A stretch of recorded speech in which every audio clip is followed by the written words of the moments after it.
एकादशी के दिन अगर आपका व्रत है तो आप भूलवश भी डब्बे में रखी हुई रोटी गाय को ना देते हुए कुछ थोड़ा सा फलहार, कोई केला, कोई सेब, जो आप खाते हो, अंगूर, पपीता, जो आप ग्रहण कर रहे हो, उसका थोड़ा सा भाग आप गाय को प्रदान करो। आप गाय को दीजिए।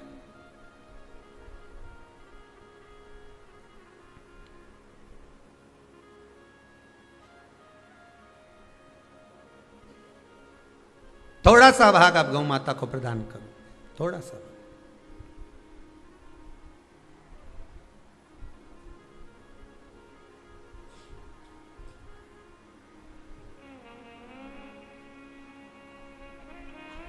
कल कोई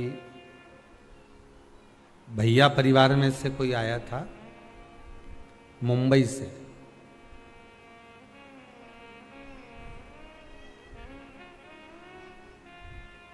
वो लगभग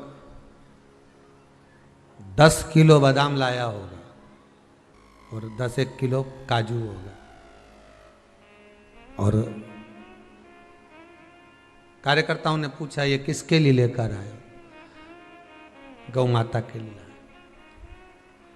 उनने सारी गायों को, सब गौ माता को काजू और बादाम खिलाया होगा, और अपन जो रोटी डब्बा पे सूख जाए, कल्ली पड़ जाए, एकदम जो गल जाए, बेकार हो जाए, वो गाय को दी और ऐसा पुण्य कमा रही, इतना जोरदार पुण्य कमा रही। पति को गरम रोटी, बच्चों को गरम रोटी, बहू को गरम रोटी, सबको गरम।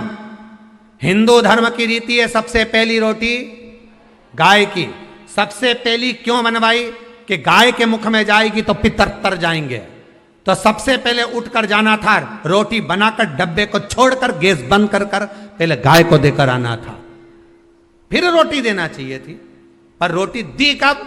जब शाम के 4 बजे गई, दरवाजे पर गाय आ गई। जब तक रोटी फ्रिज पे पड़ी रही, फ्रिज पे से उठ के डब्बे पे पड़ी रही, डब्बे पे से उठ के दरवाजे के पास पड़ी रही, जीने पे थैली में टंगी रही, थैली में से निकली, 4 बजे गाय आई, तब उसको रोटी दी। ये रोटी की कथा नहीं, ये अपनी भी कथा है।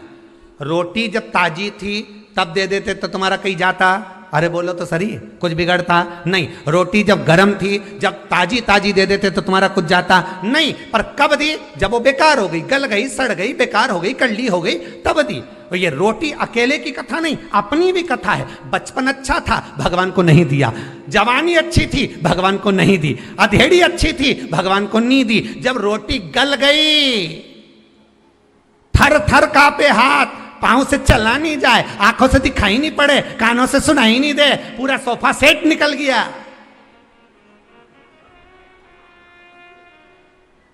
सब गायब। अब कह रही भगवान का भजन करूंगी।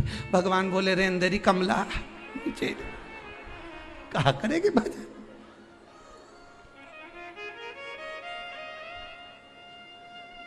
चार बजे रोटी दी है गाय को, चौथी अवस्था दी है भगवान को। अरे विचार तो करो, सही है कि गलत है? रोटी ताजी थी जब दे देते, बचपन अच्छा था तब भगवान को चरणों में लगा देते, जवानी अच्छी थी तब भगवान को दे देते, अधेड़ी अच्छी थी जब भगवान को दे देते, और रोटी गल गई तब गाय को दी, बुढ़ापा आ गया तब भगवान को दिया। अब हमारे ले चल एक बार तो सीहोर ले चल, सीहोर वाला महाराज की कथा सुनी आऊं। तो बहू भी कह रहे अंधे डुकरिया कहीं रहते।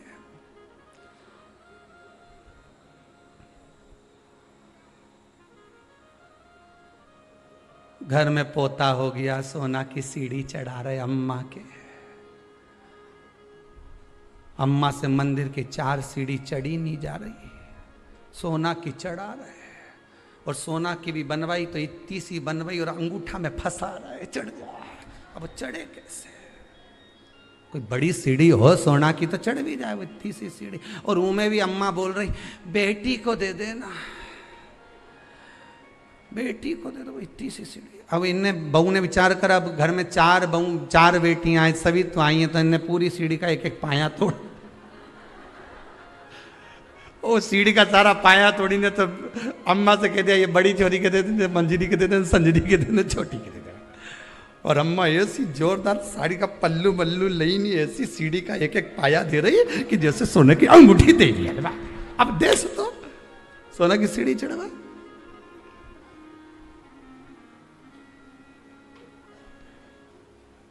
चलो भैया कथा में चले, नहीं तो लोग तो यूं के किसी और वाला मारक पगला कथा से चला। क्या करोगे? बचपन जवानी अधेड़ी बेकार, बुढ़ापा दिया किस काम का रिया? अंतिम अवस्था, और वो भी पूरी नहीं दे पाए, वो भी परमात्मा को नहीं दे पाए। अरे महाराज एकादशी का व्रत का महत्तम कराए, थोड़ा सा फल दो, एक केला दो, एक सेब दो, पपीता दो। तुम जो फलहार कर रहे हो, चाहे तुम मोरधान पा रहे हो, चाहे तुम जो सामग्री पा रहे हो, पर वो थोड़ा सा दो, पर गौ माता को उस दिन फलहार दो, अगर एकादशी का आपका व्रत है तो। पर दोष है आपने एकादशी का व्रत तो करा, पर सामने गाय आई ना तो आपने फलाहार नहीं दिया, रोटी ही दी है, रोटी ही दी है। डब्बे में से निकाल के ले गई, गाय आई है रोटी देना, देव मना नहीं। बाकी के दिन आप आपके बेटे से कह दो रोटी दिया बेटा जा, पर आप अपने हाथों से, आपका व्रत है तो आप फलाहार आप कर रहे हो, तो फलाहार का ही दान गौ माता को दीजिए।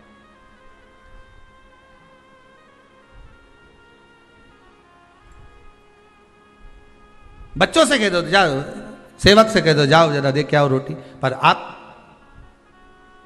फल का दान दीजिए। महाराज पांचवा वर्णन किया चतुर्थ भाव में, बन सके जितना एकादशी के दिन भगवान का ओम नमो भगवते वासुदेवाय का जाप करें, या अपने गुरु मंत्र का स्मरण करें, या जो मंत्र आपके हृदय में समाहित हो, श्री शिवाय नमस्तुभ्यम, ओम नमः शिवाय, राम कृष्ण शिव, जो मन पड़े उसका भजन करें, पर दिल से करना। जितनी देर करते बने उतना देर करो। माला पकड़ने की भी जरूरत नहीं कि माला पकड़ के बैठता हूं तो घट की जिब्या से जप लो नहीं जी जी, वही उतना में ही पूरा हो जाए, वही बहुत है।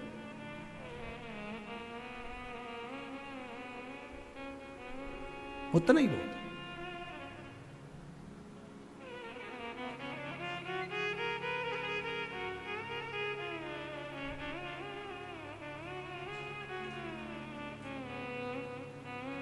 बस उतना आनंद दे जाएगा।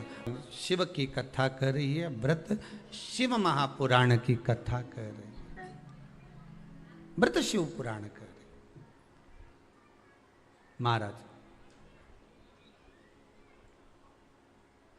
पांचवा नियम कहा, जिस दिन आपका व्रत रहे किसी निंदक से बात ना करें। निंदक जानते हो? भाई दूज के दिन, दिवाली की जो भाई दूज होती है ना, होली दिवाली की जो दूज होती है, उनमें ऐसा गोबर का भाई दूज बनाते हैं, और पास में एक चुगलखोर भी बना है, और चुगलखोर के ऊपर ऐसा भाटा धर दे, एक पत्थर। अब तुम्हारे उधर रखे कि नहीं रखे हमें नहीं मालूम रहे हो, जितने आस्था पे सुन रहे हो, पर हमारे इधर तो ऐसा रहता है, गोबर का भाई बहन बनाए और उसकी पूजन करे, उसके पास में एक गोबर का चुगल चोर भी बनाए, उसके ऊपर भाटा धर दे। कथा कह रही है,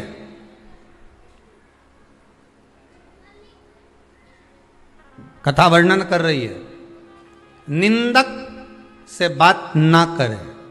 मान लो किसी ने आकर आपको निंदा कर भी दी तो तुरंत सूर्य नारायण भगवान का दर्शन करें, और 3 बार उनका दर्शन कर कर नेत्र बंद करें, तब जाकर वो निंदा जो अंदर गई है अंदर पवित्रता प्रदान करेगी, तब जाकर एकादशी का व्रत लगेगा। पहले तो प्रयास करो, अगर जो निंदा करने आता है ना तो उसको उस दिन एकादशी वाले दिन दरवाजे पे लिख दो कि चुगल चोट्टा उन अंदर नहीं आए। तुम तो लिख दो, तो इतना लिखने में तुम दरवाजे पे वैसे भी तो लिखते हो, कुत्ता से सावधान, अंदर कुत्ता है। अब जब तुम इतनी बड़ी बात लिख रहे हो कि अंदर कुत्ता है, तो अंदर जाने वाले को पहले समझना पड़ेगा कि अंदर कितना कुत्ता है। पहले तुमने तो लिख दिया कि अंदर कुत्ता है, तो समझना तो पड़ेगा नहीं कि अंदर है कितना। तो तुम दरवाजे पे लिख दो कि निंदा करने वाला चुगल चोट्टा, आज एकादशी का दिन है, हमारी मम्मी का एकादशी का व्रत है, एक इतना बड़ा कंप्यूटर से निकालो, एकादशी के दिन सेलो टेप लगा के चिपका दो, चुगल चोट्टा हो अंदर नहीं आए, आज हमारा एकादशी का व्रत है। कुछ बिगड़ेगा क्या? दरवाजा अपना, घर अपना, और जिसके बुरा लगे बाहर जा, बताओ। पर निंदक का अगर मुख देखो तो सूर्य का दर्शन, एकादशी के अंतर्गत वर्णन किया, व्रत के नियम 18, उसमें से एक नियम। फिर कहा जीव की हत्या ना करे, अगला नियम है, अपने द्वारा जीव की हत्या ना हो, प्रयास करना, किसी को कष्ट ना हो। 18 नियम में से एक नियम और, प्रयास करिएगा एकादशी जब भी करें तो द्वादशी से जुड़ी हुई करें, दशमी से जुड़ी हुई एकादशी कम करें। जो वैष्णवों की एकादशी कौन सी होती है? जो एकादशी द्वादशी से जुड़ी हो, दशमी से नहीं। दशमी से जुड़ी हुई एकादशी व्रत कहलाती है, और द्वादशी से जुड़ी हुई एकादशी पुण्य फल प्रदान कर कर वैष्णवों को भगवान के चरण में छोड़ आती है। इसलिए एकादशी द्वादशी से जुड़ी हुई होना चाहिए।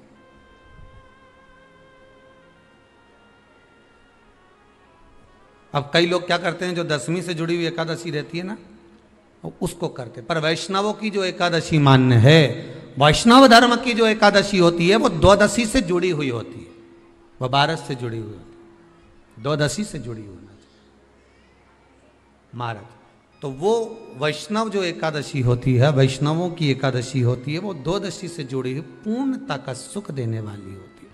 हमें घटने के साथ नहीं चलना, ध्यान दीजिएगा, हमें किसके साथ चलना है? बढ़ने के साथ, क्योंकि हमको आगे बढ़ना है कि पीछे आना है।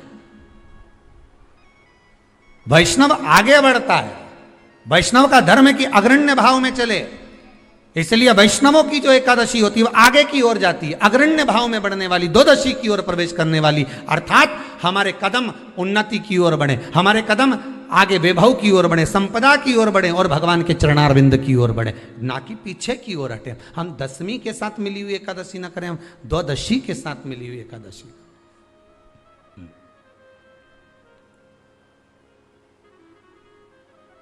वैष्णव एकादशी। फिर अगला वर्णन किया गया महाराज, शास्त्र कहता है, अगला वर्णन जो किया गया उसमें बताया, प्रयास करें जिस दिन एकादशी हो उस दिन घर में बुआरी झाड़ू आदि जो लगती है वो दूसरा लगा ले। क्यों? उसका वर्णन है, अगर आप बुआरी लगाएंगे, झाड़ू लगाएंगे, पोछा लगाएंगे, तो हो सकता है कोई जीव आपके हाथ के द्वारा मर जाए। अब एक बार ये कथा हमने काशी में कह दी थी, तो एक अम्मा खड़ी हो गई और उन्होंने कहा, महाराज जी हम तो दोनों ही हैं, और मेरी रे एकादशी, तो मैं पोछा किससे लगूं? अब मैंने कहा अम्मा तू तो रहने दे, तू ही लगा ले। अब हम कह दें कि अब एक तो बोल रहे कि हम घर में दो, और आप कह रहे हो कि जिसका व्रत रहे वो पोछा ना, तो मत लगाओ, छोड़ दो एक दिन, कोई जरूरी है? झाड़ू लगा लिया सब पोछा। तो प्रयास करो कि कोई जीव ना मरे, प्रयास करो,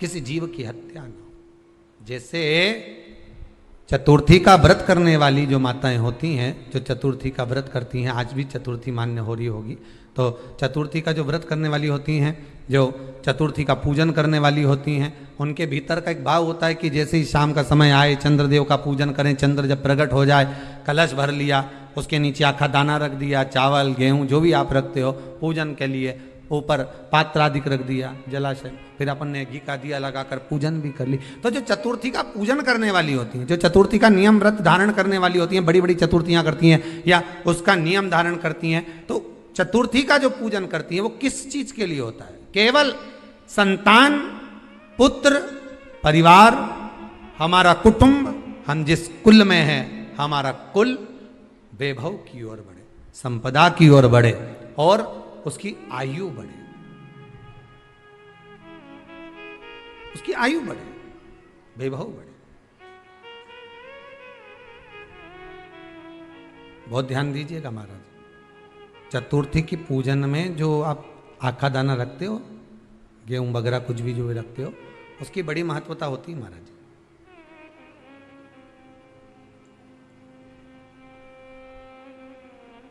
यहां तक कहा गया है, चतुर्थी की कथा तो आप लोग पढ़ते होंगे, जो लोग पढ़ते हैं उनको मालूम होगा।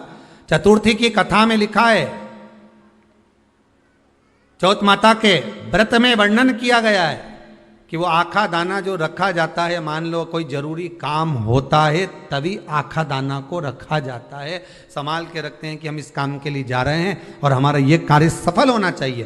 तो जिसने चतुर्थी का व्रत करा है, जिसने चंद्रदेव का पूजन करा, चतुर्थी का व्रत करा, वो गणेश जी से विनती करके वहां से 2-4 आखा दाना उठा ले, और जो व्यक्ति का काम अटक रहा है अपने ही घर का, पर दूसरे कुल को नहीं देना, अपने ही कुल के अंतर्गत जो काम अटक रहा है उसकी जेब में, उसके पल्लू में उस चीज को रख दिया जाए। तो चतुर्थी जो अगली आती है, जैसे आप महीने की करते हो तो महीने की, और आप जैसे करते हो कि 4 अलग बड़ी बड़ी चतुर्थी करते हो तो उसके अनुसार आपका कार्य सिद्ध होता ही है। उस आखे दाने का इतना महत्व होता है क्योंकि चतुर्थी का व्रत करने वाली माता जब व्रत करती है तो स्वयं चतुर्थी की कथा में लिखा हुआ है कि पार्वती जी गणेश जी से चतुर्थी की कथा बचवाती। चतुर्थी की कथा बाची किसने थी? स्वयं गणेश जी महाराज ने। और सुनी किसने थी? माता पार्वती। बाचने वाले गणेश जी थे, सुनने वाली माता पार्वती थी। तो चतुर्थी की कथा जब होती है तो उसको स्वयं गणेश जी बाच रहे हैं, तो व्रत कौन सुन रही है? माता पार्वती। और आपने जो आखा दाना लिया वो गणेश जी के भाव से लिया, गणेश जी से निवेदन करके, विनय करके, प्रार्थना कर कर उसको प्राप्त किया, आपने उसको लिया।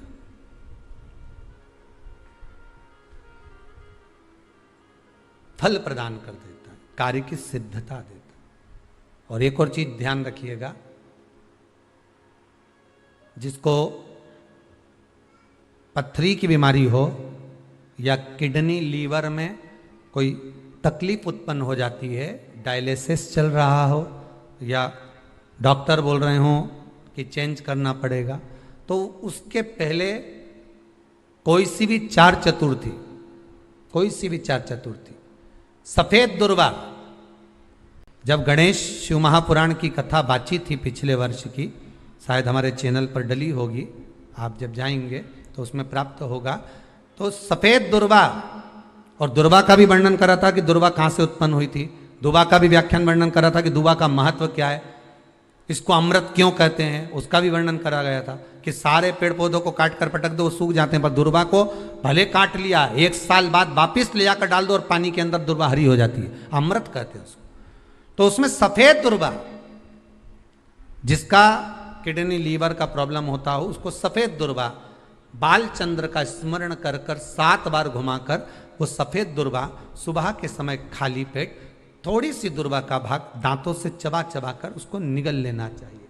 पथरी होती है तो 15 से 20 दिन में वो बाहर निकल जाती है, किस मार्ग से निकले, यूरिन आदि के माध्यम से वो बाहर हो जाती है। और अगर किडनी लीवर की प्रॉब्लम होती है, डायलिसिस चल रहा होता है, तो उसमें भी आपको सुख की प्राप्ति होती है। हफ्ते में अगर 2 डायलिसिस हो रहे हैं तो हो सकता है बाबा चाहेगा विश्वनाथ तो 1 कर देगा, धीरे धीरे उसको फिर 4 चतुर्थी कर लीजिए। सफेद दुर्वा का स्मरण। सफेद दुर्वा कहां मिलती है? तो कहा जहां जलाशय होता है, जहां कुआं हो, बावड़ी हो, तालाब हो, पानी जहां भरा रहता है, उसके नजदीक में सफेद दुर्वा उत्पन्न होती है। सफेद दुर्वा वहां रहती है। सफेद दुर्वा का स्मरण शिव कथा कह रही है। अगला वर्णन किया है भगवान। तो बालचंद्र चतुर्थी का स्मरण करते हुए कहा कि आप जो व्रत कर रहे हो उस व्रत की पूर्णता में जिस भगवान का भजन कर रहे हो उस भगवान से पूर्ण फल की कामना हो आपकी। फिर 18 नियम में से एक नियम कहा, जब 26 एकादशी पूर्ण हो जाए तब आप उद्यापन 1 बार का जरूर करें। किसी के मृत्यु के बाद आपने जो एकादशी दी है, जैसे कोई परदादा गए, दादा गए, कोई बुजुर्ग गया, पंडित जी ने कहा एकादशी का दान दो।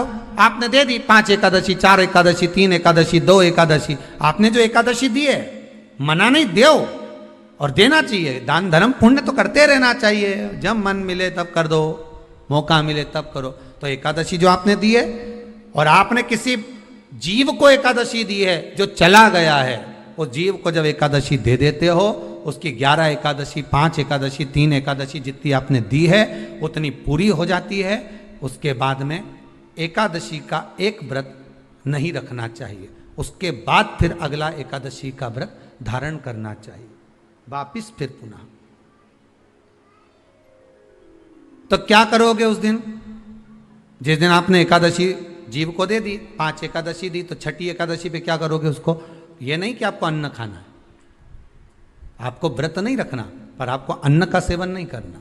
उस दिन दूध की सामग्री, कोई फ्रूट्स, कोई फल आपको उस दिन ग्रहण कर लेना, पर आपको ये नहीं करना है कि हमने तो एकादशी करी ही नहीं है आज, तो हम अन्न खा लेंगे। नहीं, कथा में वर्णन आया था, कल कथा में कहा था, मुर को जब मारने का समय आया, पाप सामने आ गया, भगवान ने उस पाप को किस में ले जाकर छोड़ा? पाप पुरुष को अन्न के भीतर। पाप पुरुष कहां गया? अन्न के भीतर। एकादशी के दिन एक दिन पाप पुरुष अन्न के भीतर रहता। एकादशी का अगला वर्णन ध्यान से सुनिएगा। मान लो आपने एकादशी का उद्यापन में बाद में करूं नहीं करूं, श्वास का कोई भरोसा है? बोलो तो, है क्या कोई भरोसा? नहीं।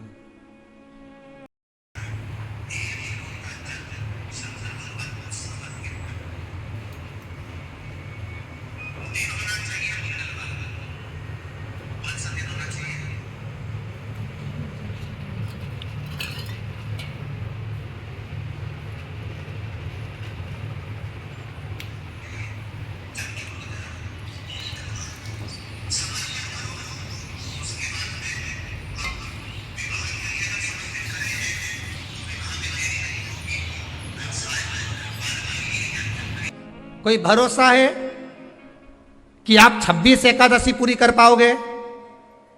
नहीं, किसी ने देखा हो तो बात दूसरी। एक बार वो युधिष्ठिर के सामने कोई मांगने के लिए, एक दरवाजे पर कोई दान मांगने के लिए आ गया युधिष्ठिर के पास,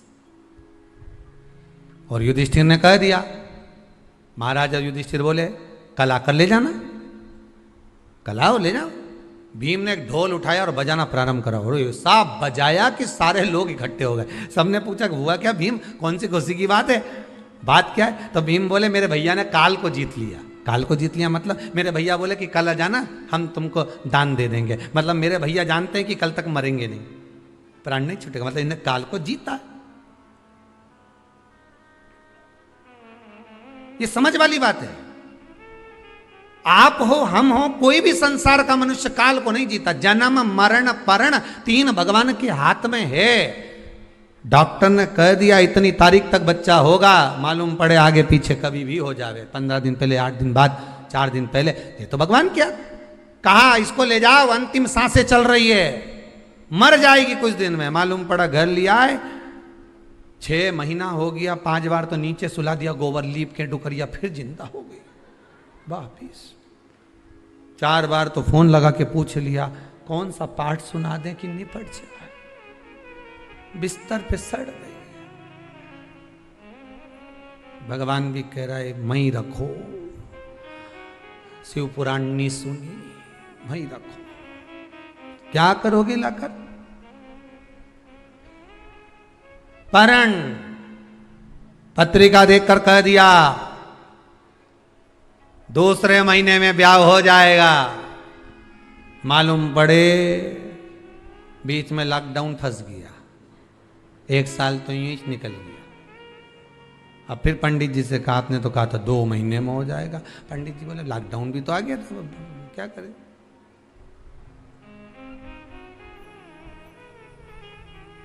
तो लॉकडाउन से क्या फर्क पड़े महाराज जी, शादी तो पक्की हो जाना थी।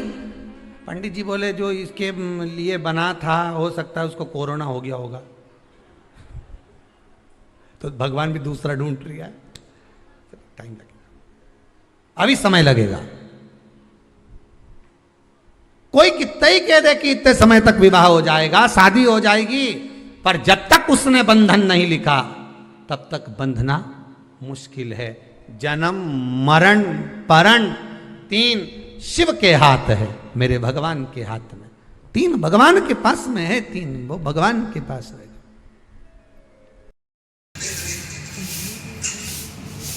शुक्रवार कर लो क्या?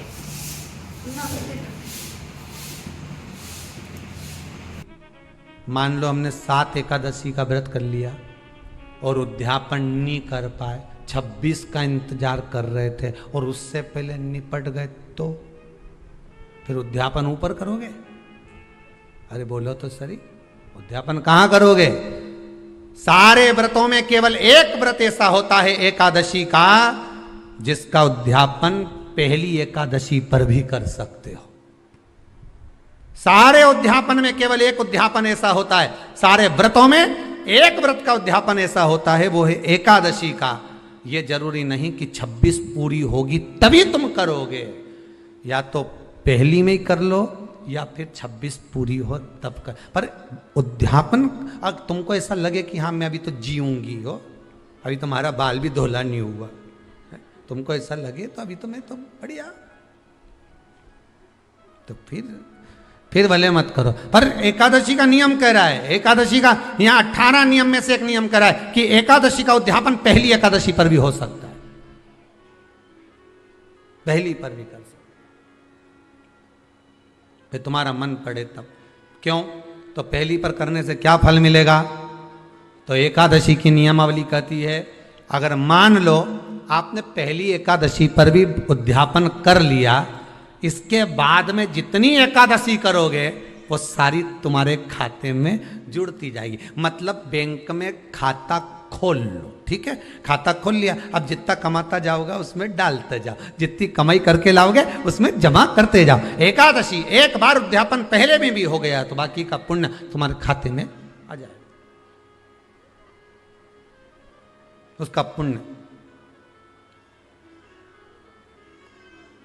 एकादशी का उद्यापन बड़े महीने में माघ शुक्ल एकादशी के दिन, माघ का महीना हो, शुक्ल पक्ष की, जम के बोलिए, एकादशी हो, प्रयास करना कि आप उद्यापन करें, भले 5, 10, 11, 12 जितनी एकादशी हो जाए, 26 हो जाए तो ज़्यादा अच्छी है, नहीं तो आप करें तो माघ महीने की शुक्ल पक्ष की एकादशी के दिन आप उद्यापन करें, प्रयासरत करें,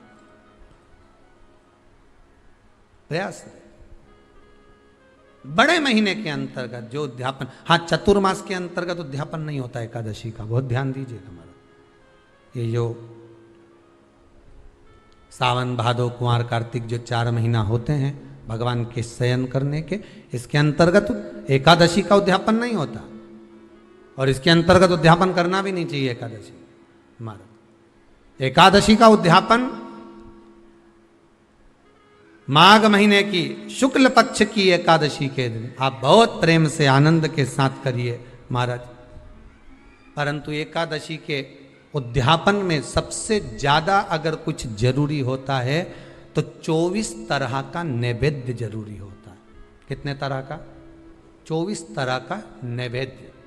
अब आप कहोगे गुरुजी उद्यापन हम कर रहे हैं एकादशी का, तो उसमें तो फलहार का हमें नैवेद्य बनाना चाहिए। तो फिर ये पुराण के अंतर्गत स्कंद पुराण में ये चीज लिखी है कि एकादशी का जब उद्यापन करते हैं तो 24 तरह का नैवेद्य बनाकर सिद्ध करते हैं। 24 तरह का नैवेद्य जान रख लेना, हलवा बना लो, खीर बना लो, पूड़ी बना लो, सब्जी बना लो, पकौड़ा बना लो, भजिया बना लो, ऐसे 24 तरह का नैवेद्य अलग अलग चाहिए। पर लोग क्या करते हैं, खोपरा पाक बनवा लेते हैं 1-2 किलो और 24 जगह रख देते हैं। स्वीकृत नहीं है। 24 तरह का नैवेद्य रखा जाता है। महाराज एकादशी के दिन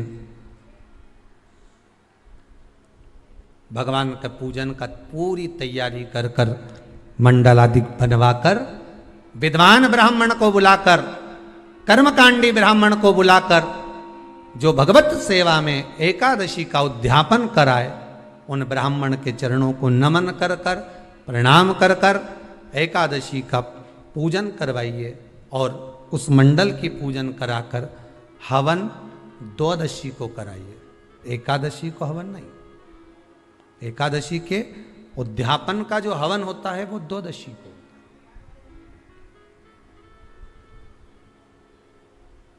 एकादशी का उद्यापन द्वादशी का बड़े प्रेम से आप खूब आनंद से हवन पूजन कराओ। पूजन कराने के बाद, हवन कराने के बाद 26 जोड़े ब्राह्मण ब्राह्मणी के बुलाकर भोजन कराकर उनको भाव से जो आप समर्पित कर सकते हो, जितनी आपकी सामर्थ्यता हो, उस सामर्थ्यता के अनुसार आप दान धर्म पुण्य करो, आप उन्हें प्रदान करो। और बन सके तो एकादशी की रात्रि को भी जागरण करें और द्वादशी के दिन जिस दिन हवन करें उसकी भी रात्रि को कुछ जागरण करें। जागरण का मतलब पहले भी कथा में कहा, प्रदोष की कथा में वर्णन किया था। हम ये नहीं कहते कि तुम पूरी रात जगो, हमारा तो निवेदन है 15 मिनट का करो, आधे घंटे का करो, 20 मिनट का करो, पर रात्रि के समय थोड़ी देर अगर एकादशी का उद्यापन कर रहे हो तो जागरण थोड़ी सी देर अवश्य करें। नहीं कर सकते अकेले बैठकर राम नाम जप लें, भजन कर ले, पर करो।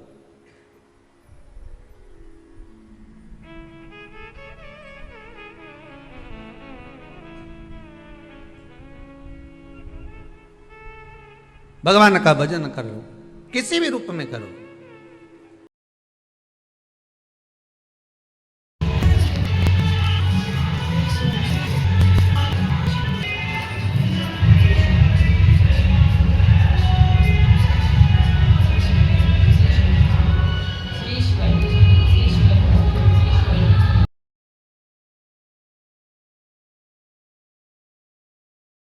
विनती करें, निवेदन करें, चरणों का स्मरण करें, भगवान की अविरल भक्ति को धारण करें।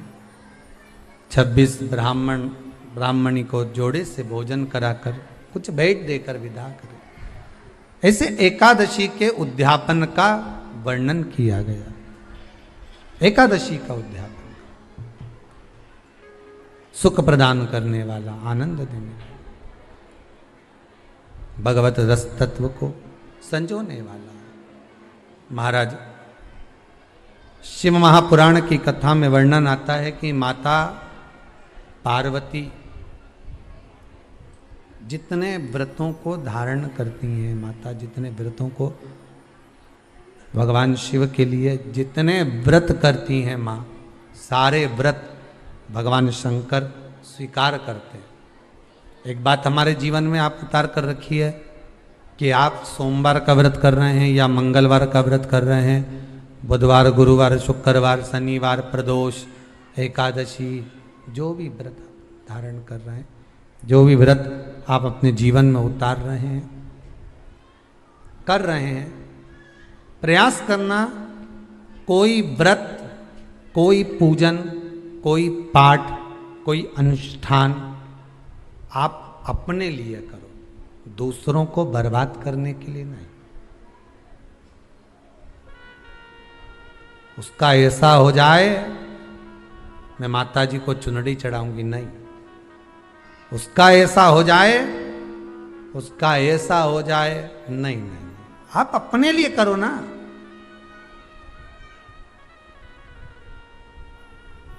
सर्वे भवन्तु सुखी।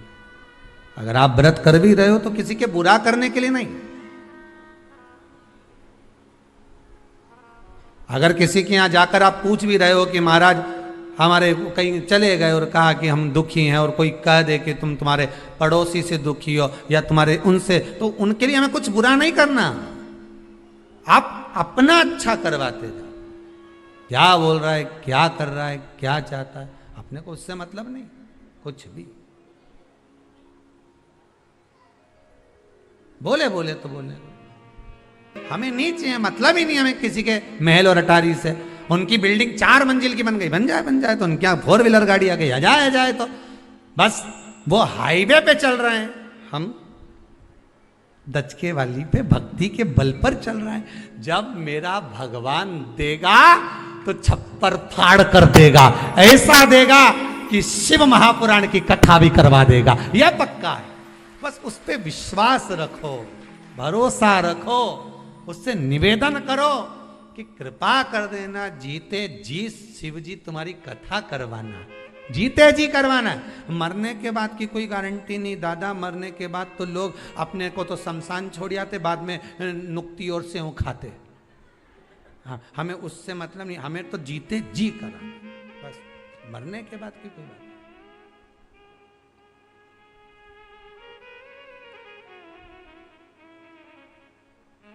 आप तो बस कृपा कर दो भोलानाथ।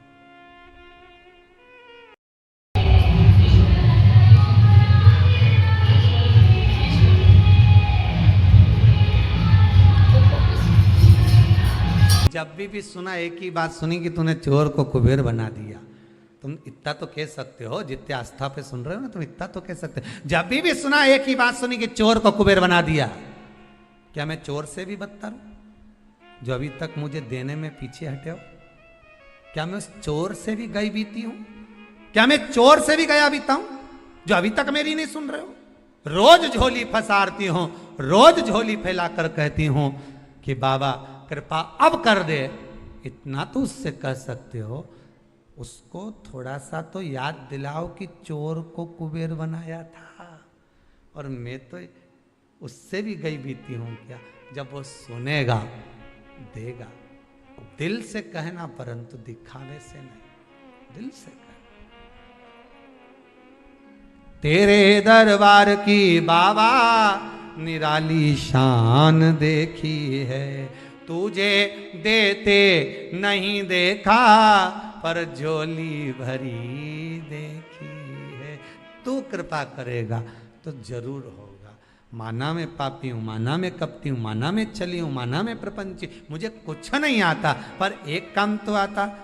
श्री शिवाय नमस्तुभ्यं, श्री शिवाय नमस्तुभ्यं, श्री शिवाय नमस्तुभ्यं, श्री शिवाय नमस्तुभ्यं। कुछ नहीं आता पर इतना तो आता। ना मैं मंत्र जानूं, ना मैं तंत्र जानूं, मैं साधना नहीं जानूं। 2 घंटा तक आंख बंद करके बैठी भी नहीं रही जाए, एक जैसी बैठ भी नहीं सकती। मेरे में तो जो दोष है मैंने बता दिया कि नहीं बैठ सकती मैं 2 घंटा, 4 घंटा, 6 घंटा एक जैसी एक आसन से। पर हूं तो तुम्हारी, मैं कैसी भी हूं पर आपकी हूं, मैं कैसा भी हूं आपका हूं। भाग्य किसने लिखा है? आपने। जन्म आपने दिया, मारोगे आप, पेट भरने की जवाबदारी आपकी है। पर ऐसे ही मत मार देना। पेट भरने की जवाबदारी केवल भोजन देकर नहीं, एक बार शिव पुराण की कथा करवाना, इतना तो दे देना दातार। दुनिया जो आज मेरे ऊपर उंगली उठाती है, हंसती है, ऐसी कृपा तो एक बार कर दे, ऐसी दया तो कर दे कि जो उंगली उठाने वाले हैं उनकी भी उंगली उठे नहीं, नीचे की ओर चली। इतनी कृपा तो कर, भजन करा दे, स्मरण करा दे। तूने दिया लंकाधिपति रावण को।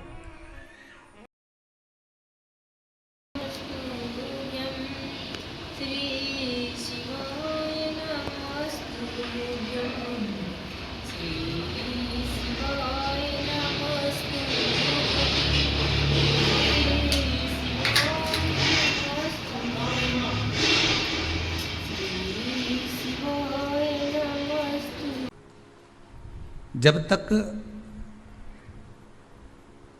शिव कृपा ना करे तब तक जीवन का कोई सुख मनुष्य के खाते में नहीं आता।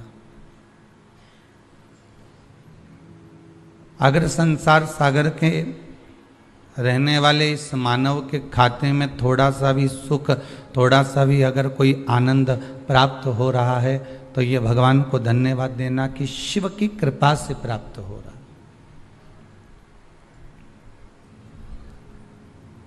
ये शंकर की करुणा से मिल रहा है, ये शिव की दया से मिल रहा है। उसकी कृपा ना हो जब तक जीव कहीं परमात्मा के चरणारविंद में तो पहुंच ही नहीं पाता।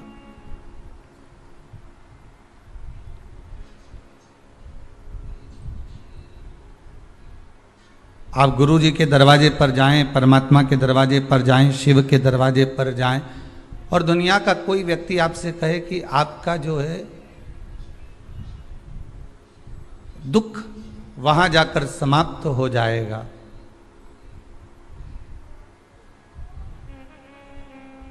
तो आप एक शिव चरणारविंद का रस तत्व अपने जीवन में उतार कर रखना कि अगर आपके मन में ये विचार आ गया कि मुझे भगवान के मंदिर जाना है, मुझे कथा में जाना है, या मुझे कथा सुनने बैठना है, या मुझे भगवान की भक्ति में आधा घंटा, 1 घंटा, 2 घंटा लगना है, तो समझ लेना कि बस मन में विचार आते से ही दुख तो वैसे ही समाप्त हो गया। अच्छा विचार कब आता है? जब व्यक्ति का दुख समाप्त हो जाता है।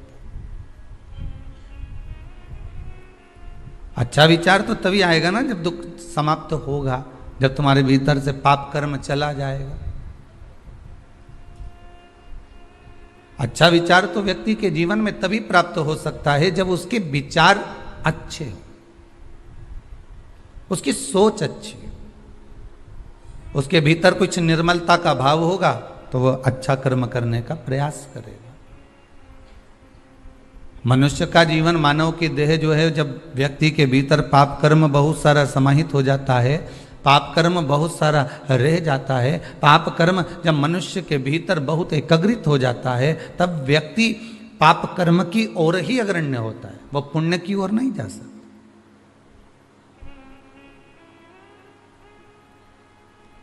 वो पुण्य की ओर जाएगा ही नहीं, उसका चित्त, उसकी वृत्ति, उसका मन पुण्य की ओर नहीं जाएगा।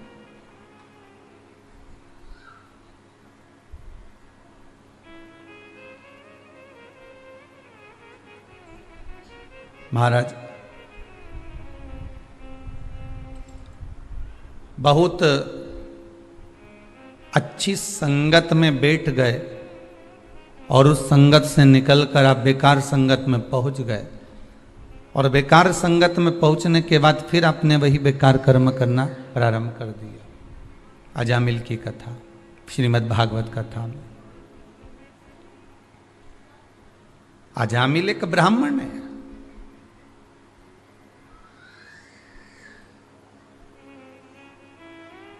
रोज माला लेकर, रोज पूजन की थाली लेकर, रोज भगवान का भजन करता हुआ श्रीमन नारायण हरि हरि हर हर महादेव जपता जपता जपता जपता अजामिल अपनी माला को उठाकर भगवान के मंदिर जाता था। एक दिन एक मित्र ने कहा, क्या जरूरी है कि इसी रोड पे से मंदिर जाए? क्या जरूरी है कि इसी गली में से मंदिर जाए? क्या जरूरी है कि इसी रोड पे से जाए, इसी मार्ग से जाए?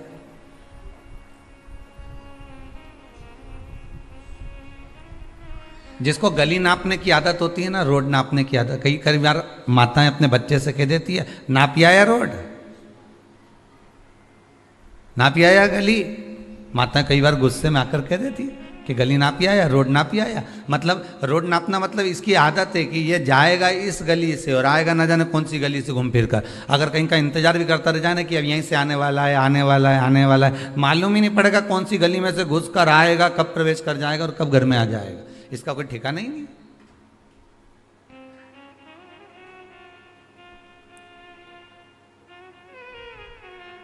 अब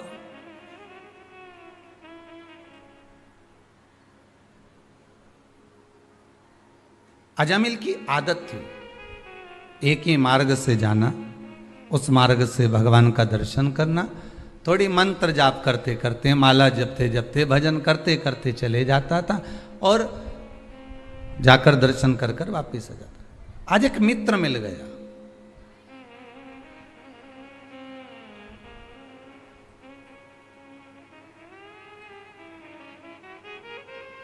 अच्छे मित्र, अच्छे सखा, अच्छी राय देने वाले, अच्छा विचार देने वाले, अच्छा संस्कार देने वाले दुनिया में बहुत कम मिलेंगे। तुम्हें अपने मार्ग से भटकाने वाले, गलत मार्ग पर ले जाने वाले ढेर मिलेंगे।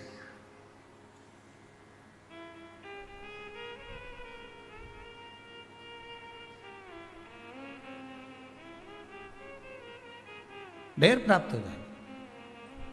अजामिल से कहा कि कहाँ इस मार्ग से जाता है, चल हमारे मार्ग से चल। आज मैं तुझे ऐसे मार्ग से लेकर चलता हूं जिस मार्ग में तुझे चलने में आनंद की अनुभूति होगी।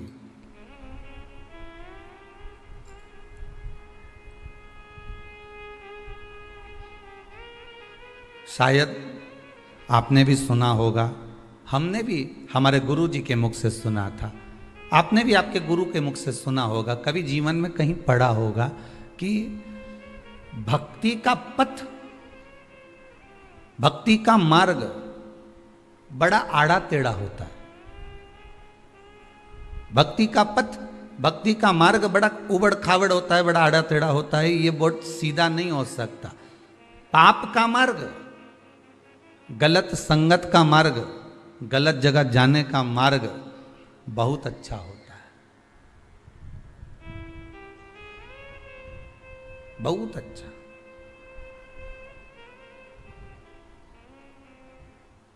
एक और सरल भाषा में समझ लो, तुमको और समझ में आ जाएगा बहुत अच्छे से महाराज।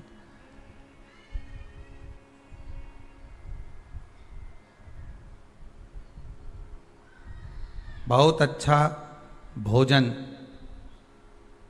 और बहुत आड़ा टेढ़ा भोजन, दोनों में पचने में समय लगता है। साधारण सी मूंग की दाल और रोटी अगर आपने खा ली है, साधारण सा भोजन आपने ग्रहण कर लिया है, साधारण सा भोजन आपने अपने मुखाग्रविंद में धारण कर लिया है, आपने उसको ग्रहण कर लिया है, वो जल्दी पच जाएगा। बोलो पचेगा कि नहीं पचेगा? और जो भोजन आड़ा टेढ़ा है, जो भोजन बड़ा भारी है, बड़ा भारी भोजन है, जो उसको आप अगर कर भी लिए हो ना तो पचने में थोड़ा समय लगेगा, थोड़ा समय लग सकता। अब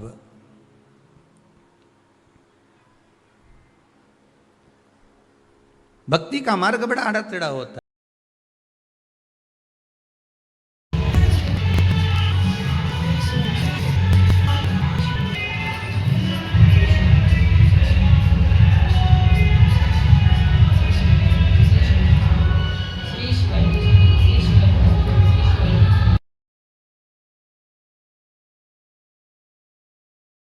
आत्मा तक कैसे पहुंचे?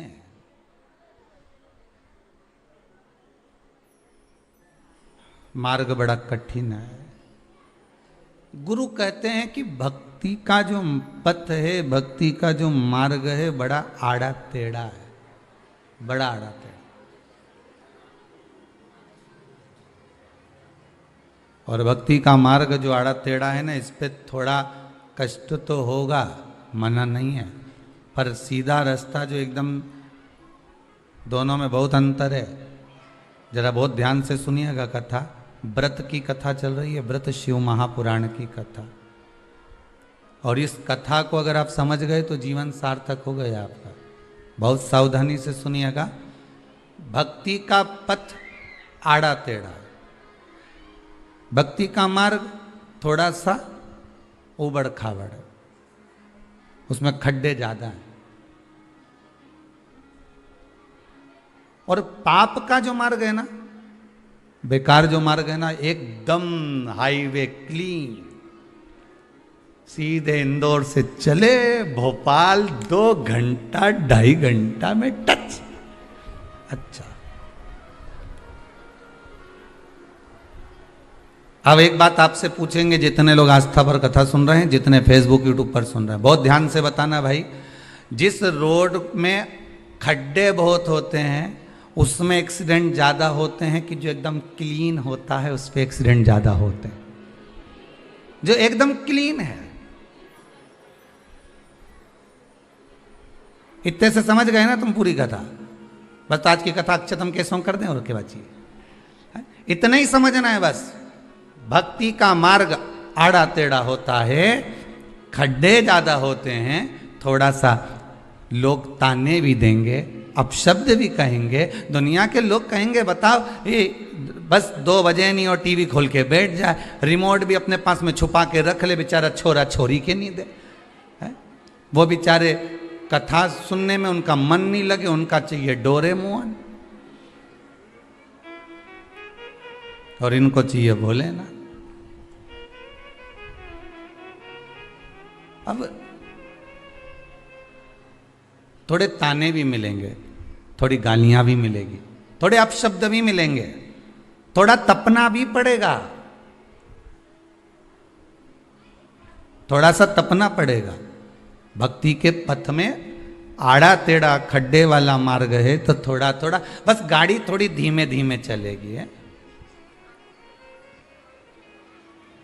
एक बहुत पहले एक भजन में एक लाइन सुनी थी, गाड़ी धीमा धीमा हाँको जा में बैठो है शाम बांको। बहुत थोड़ा धीमे चलेगी, स्लो चलेगी, पर ये पक्का है तुम्हारा कहीं एक्सीडेंट नहीं होगा। और एकदम क्लीन, पाप की जो रोड है ना वो क्लीन है, सीधे चले यहां से और जितनी स्पीड बढ़ा सकते हो। पाप तो कहता है स्पीड बढ़ा, पाप कहता और स्पीड बढ़ा, अभी तो 60 पे ले जा, 100 पे, 120, 140, जो स्पीड पे स्पीड चली और पाप करते चले, हाओ कौन देख रिया, हाओ कौन सुन रिया है, हाओ क्या कर लेगा कोई अपना, हाओ कौन क्या बिगाड़ लेगा अपना। और पाप की स्पीड बढ़ती गई और इतना में तो सामने से भैंस आई गई।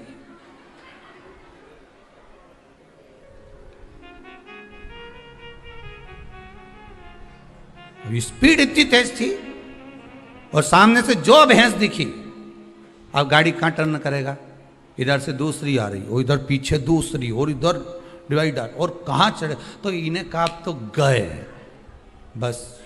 फिर स्पीड, वो भैंस जो सामने आई ने तुम्हें ले जाके साइड में जो था ना डिवाइडर, उस पे चढ़ाया और चढ़ा के फिर खड्डा में फेंका, और फेंका ने सब तरह से ने तुम दुचाया, सब इधर से कहीं दुच गया, इधर से दुच गया, इधर से पिट गया, जहां से देखो वहीं पड़ा। कोई उठाने वाला मिला? एक्सीडेंट होने के बाद दुनिया के लोग तुम्हें बाद में उठाते हैं, पहले जो मोबाइल, चेन, बैग, लैपटॉप, ये सारी जो सामग्री होती है ना, पहले इनको उठाया जाता है। तुम्हें तो उठाएंगे, और वो नहीं उठाएंगे तो वो उठाएगा, कोई तो उठाएगा। तो तुम्हारी इतनी चिंता नहीं है, उनको तो वस्तु चाहिए, जो वस्तु वहां पर पड़ी हुई है।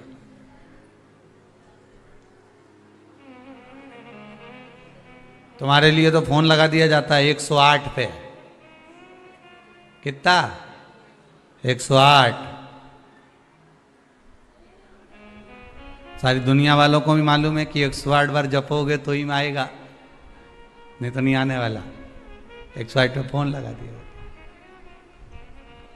अब तुम अंदाजा लगा लो, पाप की स्पीड बहुत तेज थी, सामने एक भैंस आ गई। भैंस मतलब समझ गए कि समझाएं? अजामिल की कथा चल रही है, पहले उबड़ खाबड़ वाले रास्ते पे जा रहा था, मित्र ने कहा इस स्पीड वाले रास्ते पर चल, और सामने भैंस आ गई। भैंस मतलब एक वेश्या का मुख देख लिया, जो देखा तो उस पे आसक्त हो गया, गाड़ी डिवाइडर पे चढ़ गई, अहंकार की ओर बढ़ गया।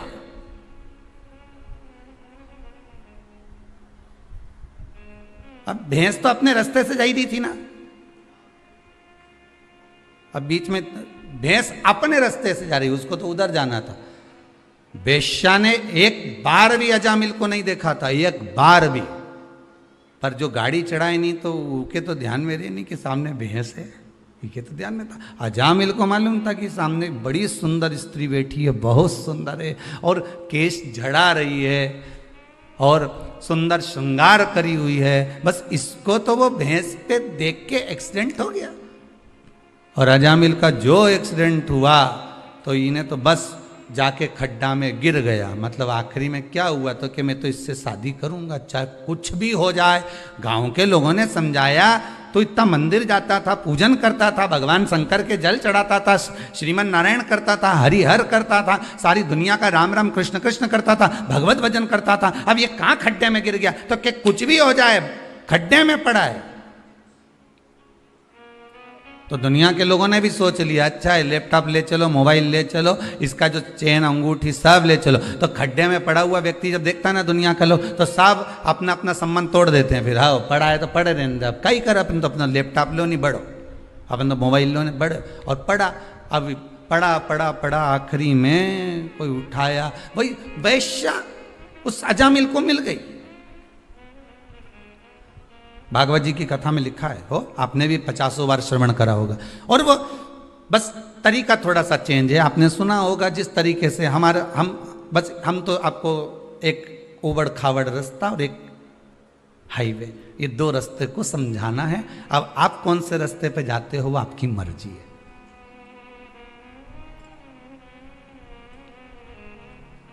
चले गया हाईवे पर, बस भैंस के चक्कर में खड्डा में गिर गया। खड्डा में गिरा, शादी कर ली वेश्या से और विवाह करने के बाद उसके साथ रहने लगा। देखिए रहते रहते रहते रहते बच्चे भी हो गए। बच्चे होने के बाद में कहीं अब पूर्व की रोड याद आ रही है। अच्छा खासा जाता था, भले वो थोड़ा दचका का रास्ता था, भले वो उबड़ खाबड़ रास्ता था। अब याद आ रही है कि मैं पहले भजन करता था, मंदिर जाता था, देवालय जाता था, कितना भगवान की भक्ति में डूबा रहता था, कितना अलमस्त रहता था। पर काहे की जिंदगी हो गई मेरी 2 साल, 2.5 साल, 5 साल, 4 साल, 6 साल में नरक हो गया मेरा जीवन। तो उसको याद आ रही है कि पूर्व का जो मेरा समय निकला, 1 साल, 1.5 साल, 2 साल, जो पूर्व के 10 साल, 15 साल जो पूर्व के निकले वो नंबर 1 निकले। और अभी का जो समय निकल रहा है वो तो समझ लो कि पहले उबड़ खाड़े बड़ से जाते थे, धीरे धीरे जाते थे, उन्नति की सीढ़ी पर धीरे धीरे चढ़ते थे तो आनंद आता था। आज के व्यक्ति को तो तुरंत चाहिए, नहीं महाराज जी कुछ बूटी बता दे और यहीं कहीं से सोने का हंडा निकल जाए।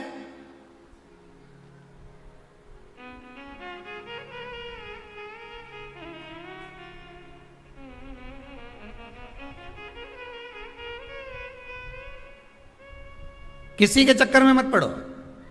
अजामिल ने अपनी रास्ता बदल लिया था, अजामिल ने अपना मार्ग बदल लिया था, अजामिल ने अपना मार्ग चेंज कर लिया था। तुम किसी के कहने पर अगर अपना मार्ग बदल रहे हो, तुम किसी के कहने पर अपना मार्ग चेंज कर रहे हो, तुम किसी के कहने पर अगर गलत संगत की ओर जा रहे हो तो समझ लेना कि तुम्हें कुछ प्राप्त होने वाला नहीं है। हाँ, थोड़ा सा शंकर की भजन में, शंकर की पूजन में, भगवान की भक्ति में, भगवान के स्मरण में, भगवान की सेवा में, भगवान की चाकरी में जो तुम उपाय करते हो, जो तुम अनुष्ठान करते हो, जो तुम पूजन करते हो, उसको करोगे तो थोड़ा समय तो लगेगा। पशुपति व्रत कर रहा, थोड़ा समय तो लगेगा। तुमने सोमवार का व्रत करा, थोड़ा समय तो लगेगा। तुमने एकादशी का, थोड़ा धीरे धीरे, अब ये ऊपर खावड़ का रास्ता है, थोड़ा समय तो लगेगा। पर यह पक्का है कि तुम मंजिल तक पहुंच जाओगे।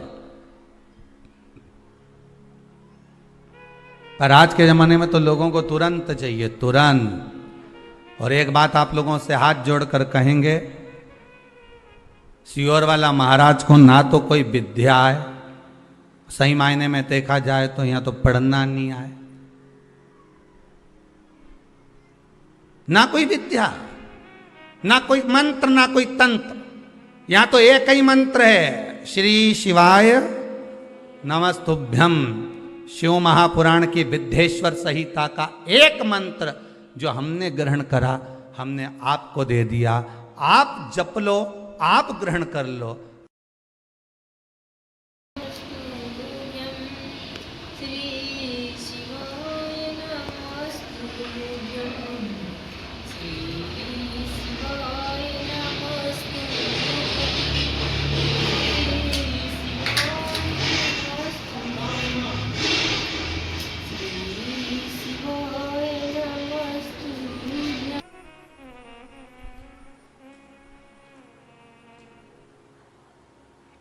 केवल एक निवेदन, जब से शिव कथा सुन रहे हैं तब से बाबा की कृपा तो बहुत है साहब। और आप भले कहें चाहे ना कहें, पर मेरा हृदय कहता है, मेरा चित्तवृत्ति, मेरा मन कहता है, मेरे शंभू का हृदय कहता है कि जितने भी इस भारत की भूमि पर, क्या देश में क्या विदेश में बैठकर जो शंकर की कथा को पिछले लॉकडाउन से लेकर इस लॉकडाउन तक श्रवण कर रहे हैं, लॉकडाउन के बाद भी श्रवण कर रहे हैं, बाबा ने आपको कुछ ना कुछ तो इतने समय में कोई ना कोई काम तो आपका करा ही होगा जो आपने सोचा नहीं होगा। वो बाबा ने दिया तो जरूर होगा, वो देने में देरी नहीं करता। बस पथ थोड़ा सा कठिन है, मार्ग थोड़ा सा कड़क है, थोड़ा पथ कठिन है, मार्ग थोड़ा कठिन है।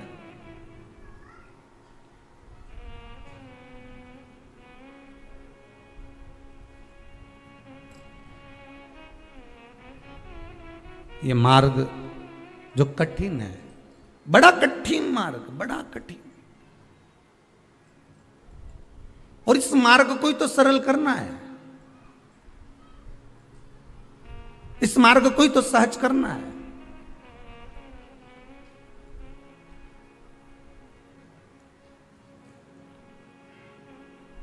सरल मार्ग की ओर बढ़ना है, सहजता की ओर बढ़ना, पर पथ नहीं छोड़ना, मार्ग नहीं छोड़ना, हाईवे पर नहीं जाना, स्पीड नहीं बढ़ाना। अजामिल ने स्पीड बढ़ाई थी और उसका पूरा काम बेकार हो गया। तो उसने जो पूर्व समय की रोड का स्मरण करा कि ये रोड कितनी अच्छी है, इस रोड पर मैं चल रहा था, अच्छा खासा चल रहा था, राम नाम, कृष्ण नाम, शिव नाम, भगवान की भक्ति में डूबा हुआ था, स्मरण कर रहा था मैं, नाम जाप कर रहा था मैं, पर कहाँ मैंने रोड बदल लिया, एक मित्र के कहने पर।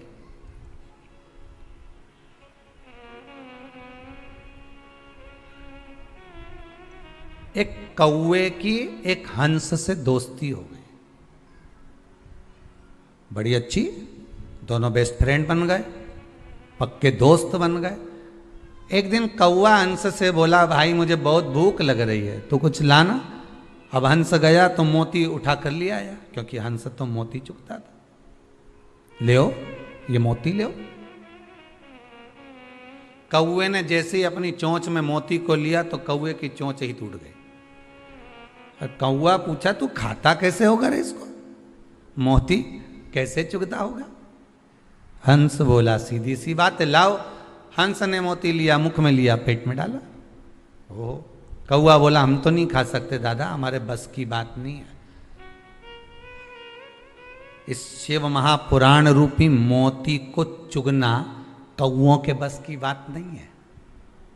बहुत सारे कौवे हैं अभी भी जो नहीं चुग पा रहे।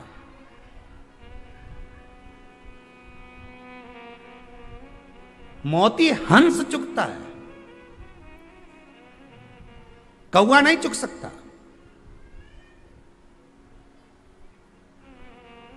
आप उसी की शादी में जाएंगे जिससे आपका हृदय लगा होगा। बोलो सही है कि गलत है? सगे देवर के यहां भी शादी होगी, जेठ के यहां भी शादी होगी, रिश्तेदार के यहां भी शादी होगी, तो नहीं जाओगे क्योंकि उनसे अच्छा संबंध नहीं होगा, प्रेम नहीं होगा। तो सगी बहन के यहां ससुराल में नहीं जाओगे, सग्गों के यहां।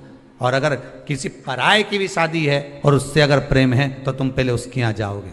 शंकर की कथा में 2 बजे से 5 बजे तक आस्था चैनल के सामने फेसबुक यूट्यूब पर जो कथा सुन रहे हो, बस तुम और वो शादी में जाने वाला एक बराबर है। तुम्हारा संबंध शंकर से है, इसलिए तुम कथा सुनते हो। जिसका संबंध ही नहीं होगा तो वो कथा में कहां से चले जाएगा?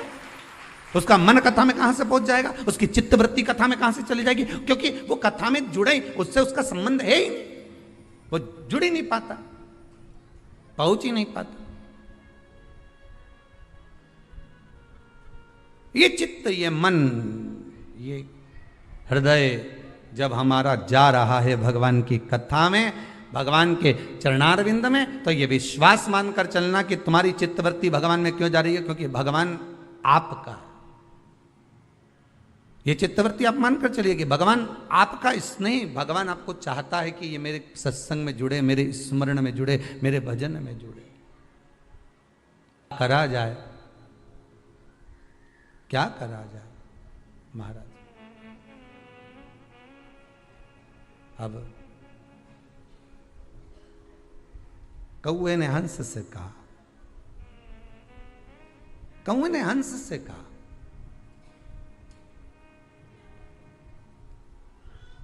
ए हंस, अभी तक आप यहां थे, अभी तक आप यहां थे, अब एक काम करिए। कौवा कहता है, हंस अब आप हमारे यहां चलिए, वहां पर मेहमानी करेंगे, वहां चलो हमारे पास में, वहां चलो हमारे साथ में।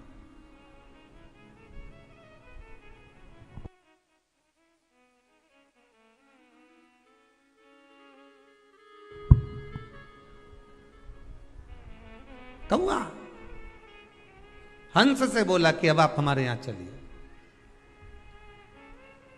और जब आप हमारे यहां चलेंगे, जब आप हमारे यहां पहुंचेंगे तो हम आपकी खातिर करेंगे, हम आपका आदर करेंगे, हम आपका सम्मान करेंगे, हम आपका सत्कार करेंगे, चलो हमारे साथ, ठीक है।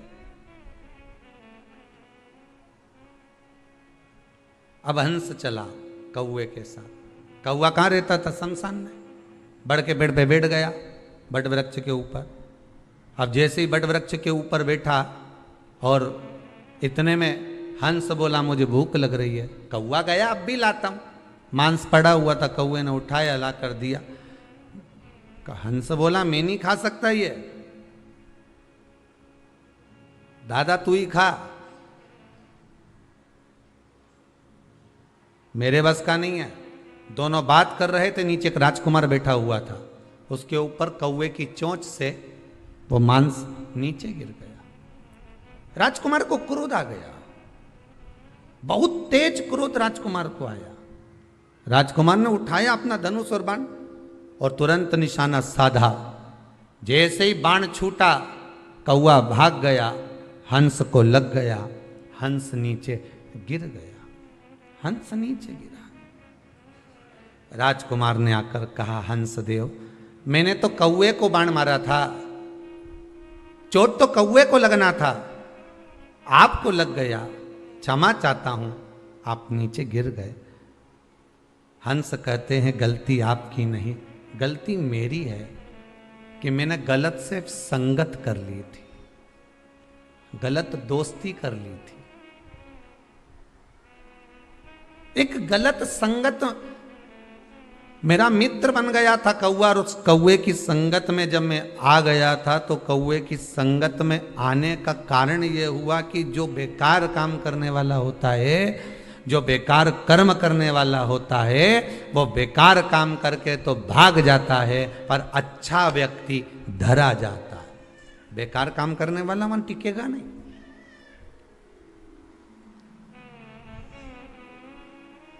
जिसके मन में पाप होगा, छल होगा, कपट होगा, वो नहीं टिकेगा। कपट कर कर भाग गया, चला गया।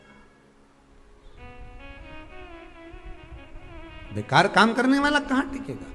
कौवा कहां टिका? कौवा तो भाग गया, हंस को बाण लग गया, हंस को लगा और हंस जमीन पर गिर गया। पर दुनिया के लोगों को उसी कौवे की मित्रता प्रिय लगती है।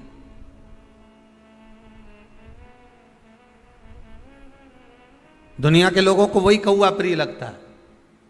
हो इसकी मित्रता श्रेष्ठ है, पर नहीं। अजामिल की कथा कर रही है, मैंने मित्र का कहना गलत मान लिया और अपना मार्ग छोड़कर दूसरे मार्ग पर चले गया। हमेशा याद रखना, मित्र बनाओ मना नहीं है, एक की जगह 10 बनाओ मना नहीं, और 10 की जगह 1 बनाओ मना नहीं है। पर निवेदन केवल इतना सा है, मित्र वो बनाना जो आपको आपका हित का मार्ग प्रशस्त कर दे।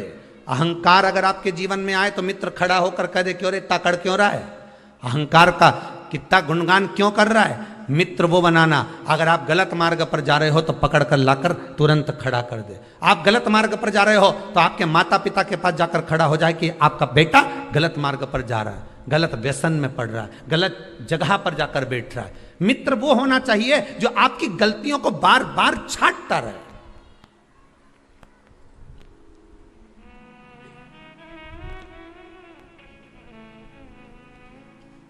पुत्र क्यों बिगड़ता है?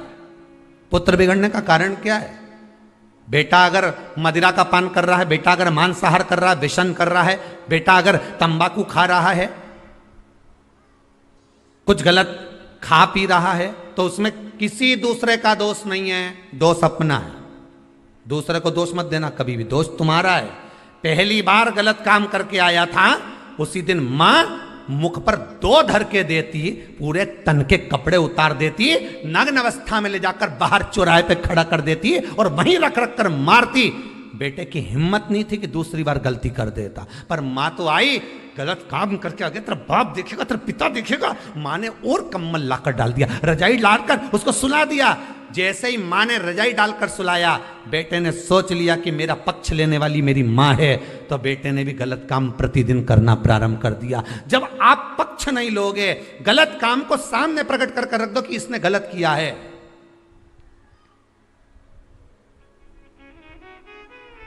गलत काम को सामने लाकर रख दीजिए कि इसने गलत करा, इसने झूठ बोला, इसने प्रपंच करा, इसने छल करा, इसने ऐसा करा।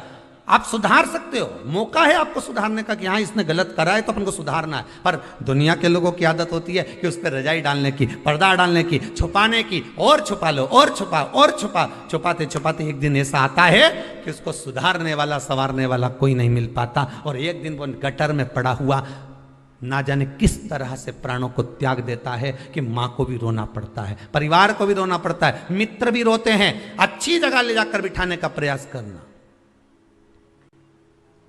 एक भंवरे ने गोबर के कीड़े को ले जाकर फूल पर बिठा दिया, फूल में से चला चला तो माला में पहुंच गया, माला में से चला चला तो भगवान के गले में पहुंच गया, गले में से निकला तो विसर्जन के लिए गंगा के जल में पहुंच गया। उस गोबर के कीड़े ने अपने मित्र भंवरे को धन्यवाद दिया कि तूने मुझे गोबर में से निकालकर गंगा के जल तक पहुंचा दिया। मित्रता वो होना चाहिए कि गलत संगत से निकालकर तुम्हें अच्छी संगत तक ले जाए, नहीं तो मालूम पड़े अच्छी संगत से ले जाकर, अरे कहाँ कथा में लगा रहता है, तुम्हारे पास और कोई काम नहीं है क्या? दिन श्री शिवाय नमस्तुभ्यं, श्री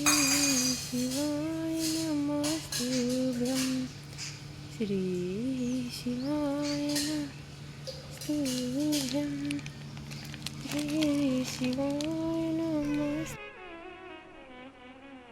और कथा में नहीं लगूं, और अगर फालतू की बात करूं, मैं होटला पे बैठ के ना दो चार के साथ बैठी ना और फिर बात चालू कर दूं तो यूं के बताओ बहू की बुराई कर रही होगी, दिन भर बाहर बैठी रहे, दिन भर पड़ोसन के साथ बैठी रहे, बताओ काय की अम्मा हमारी, दिन भर बुराई, दिन भर कोस है। तो इससे तो अच्छा है कि 2 बजे से 5 बजे तक कथा सुन, और 2 से 5 की कथा के चक्कर में पड़ोसन भी नहीं आए, उसको मालूम है कथा में बिठा देगी, 5 बजे तक चाय भी नहीं पिलाएगी, तो वो भी नहीं आया। उसने कहा, और 5 बजे के बाद उसके घर पे वैसे ही पूरा परिवार आ जाए तो वो निकलना पसंद नहीं करे। अभी भगवान ने कितनी अच्छी तुम्हारी दिनचर्या कर दी, सुबह से उठो, काम काज करो, 12-1 बजे तक बढ़िया काम काज करके, भोजन वोजन करके, बर्तन वर्तन सब धो धुआ के ना ओंधा करके, और जैसे ही सोने का समय आए ना 15-20 मिनट ने जो टिकिया, इतना में तो 2 बजे तुरंत गई, चाय बनाई, थोड़ी सी पी, पौना 2 बजे, और चाय वहाँ पी के सबके दे दुआ के, और बढ़िया अपने बढ़िया प्रेम से जहाँ बैठती रोज सोफा पे, पलंग पे, जहां भी बैठे, गादी पे, चद्दर पे, जहां बैठे, मैं आराम से टिक टुका के बैठ के, और रिमोट लेके ने एसी चालू करे ने किसी के जैसे गोली मारी रही हो तुरंत, और जो चालू करे फिर और कथा चालू, और कथा चालू में भी वो देखती रहे, अभी तो मूछ वाला बाबा ही चल रहा है, तो फिर अभी जब तक के फिर घूम आऊँ तो एक बार घूम फिर के ना घर का उधर बाहर का दरवाजा मरवाजा लगा के फिर बैठी, और फिर जाके जब कथा चालू हुई तब ऐसा मन करे सो तो कथा चली, 5 बजे तक चले, इसके बाद बाकी का काम करे। मन चित्त वृत्ति सब लग गई, ऐसी लगी कि अब छूटे नहीं महाराज। अब तो जो लगन लगी है, एक बार उससे लग गई तो अब छूटना नहीं चाहिए साहब। अब तुम शंकर के हो गए, शंकर तुम्हारा हो गया, अब क्या सोचना, क्या विचार करना उसका।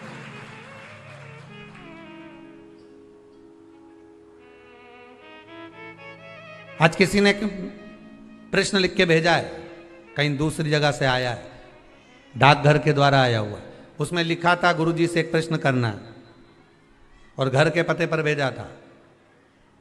तो हमारी माता जी ने हमको दिया, कहीं भिलाई मिलाई के पास का है, तो उन्होंने लिखकर भेजा है, ये गुरुजी से ये पूछ के बता दो कि जब कोई मरता है तो मरे हुए व्यक्ति को, उस मुर्दे को लेकर जाते हैं, तो जितने लोग मुर्दे को उठाकर ले जाते हैं, उस मुर्दे को उसकी मंजिल तक पहुंचाते हैं, इसका कितना पुण्य है। तो हमारा निवेदन है, अगर वो कथा सुन रहे हो भिलाई वाले, तो जरा सावधानी से सुन लेना। पहली बात तो यह है कि तुम मुर्दे को मंजिल तक नहीं पहुंचा रहे, मुर्दा तुम्हें मंजिल दिखा रहा है, पहले तो ये समझ जाओ, फिर फालतू की बात बाद में करें अपन, ठीक है। पहले तुम ये बिल्कुल छोड़ दो कि तुमने लिख दिया कि हम मुर्दे को मंजिल तक पहुंचा रहे, अरे मुर्दा को तुम मंजिल पे क्या पहुंचा रहे हो, मुर्दा तुम्हें मंजिल दिखा रहा है कि आखिरी यही है जहां मैं पहुंचा हूं, पहले तो उसको समझ लो। और दूसरा पुण्य की बात है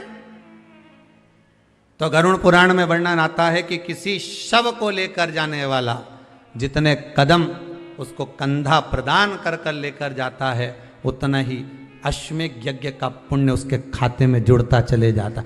अब ये तो पुण्य की बात हो गई कि आप किसी लावारिस की अगर बॉडी भी पड़ी है और आपको अगर मौका मिला कि लकड़ी देना है, कंडे देना है, कुछ पदार्थ उसको प्रदान करना है, उसका कोई अंतिम संस्कार करने वाला नहीं है, अगर तुम कर रहे हो तो उसका पुण्य तो है साहब, उसका पुण्य है।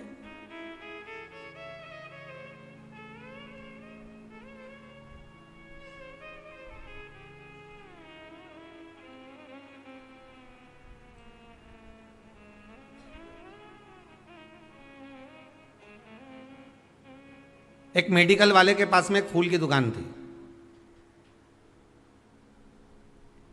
उज्जैन की घटना, गोला मंडी महेश्वरी धर्मशाला में कथा थी, लगभग 20-22 वर्ष पहले की बात होगी। एक फूल वाले के पास एक मेडिकल वाले की दुकान, और फिर पास में वहां पर कुछ बहुत सारे कपड़ों की दुकान थी, वहां गद्दे वद्दे रखे हुए थे बहुत सारे, जो उज्जैन वाले होंगे वो तो जानते होंगे, ठीक है। अब शाम का समय था, उस समय हम भी घूमने के लिए निकले हुए थे, तो वहां क्या देखा कि एक फूल की माला लेने वाला खड़ा हुआ था साइकिल से, और वो माला ले रहा था और कहा हमें पूजन के लिए माला चाहिए। और मेडिकल पे कोई एक फ्रॉक पहने हुए एक लड़की बच्ची खड़ी हुई थी, बाल पूरे बिखरे हुए थे उसके, और आंख में उसको थोड़ा सा कुछ अश्रु भरा हुआ था। उसने पर्चा दिया दवाई का और कहा ये दवाई हमको दे दीजिए अंकल। अंकल ने पर्चा पढ़ा, कुछ रुपए बताए, उतने रुपए उसके पास में नहीं थे।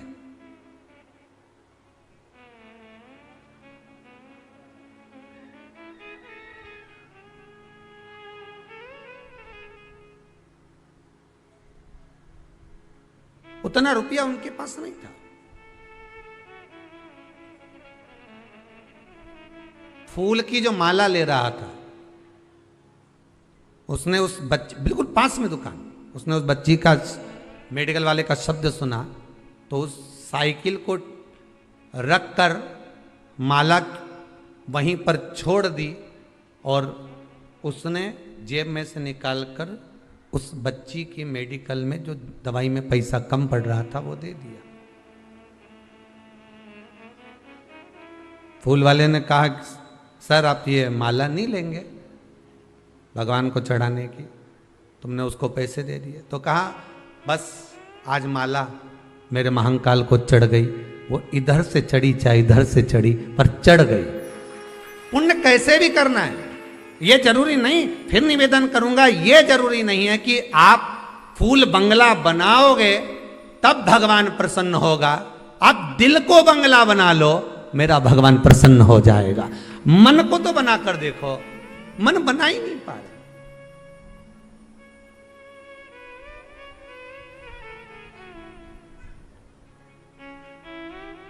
मन को बंगला नहीं बना पा रहे हो, 56 भोग भगवान को लगा रहे हो और मालूम पड़े एक मिनट के लिए, एक पल के लिए, घड़ी के लिए, क्षण के लिए आप भगवान को ना रिझा पा रहे तो वो बेकार। दिन भर व्रत करा, दिन भर उपास रहिए, कुछ नहीं खाया और मुख से अपशब्द कह दिया तो ऐसा व्रत किसी काम का नहीं। 2 क्षण उससे लगन तो लगा कर देखिए।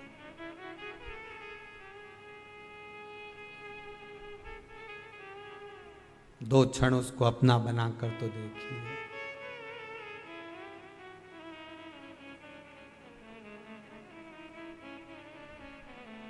महाराज आप सोचो कि मुर्दे को मंजिल तक पहुंचा रहे हो तो तुम मुर्दे को मंजिल नहीं पहुंचा रहे, मुर्दा तुम्हें मंजिल दिखा रहा है कि आखिरी में यहीं आना है रे दादा, इसलिए अच्छा काम कर लो। मैं भी आ गया, बहुत अकड़ता था, कल्ला ठट होके आया हूं, मुर्दा कह रहा। मुर्दे से सीखो तो सही कि कितनी सीख देता है वो मरा हुआ मुर्दा भी, वो गया हुआ जीव भी कितनी सीख दे रहा है कि कल्ला हो गया अकड़ के,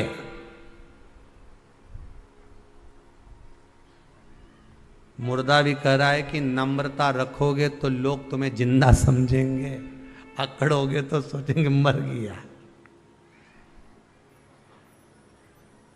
अकड़ोगे तो सोचेंगे मर गया।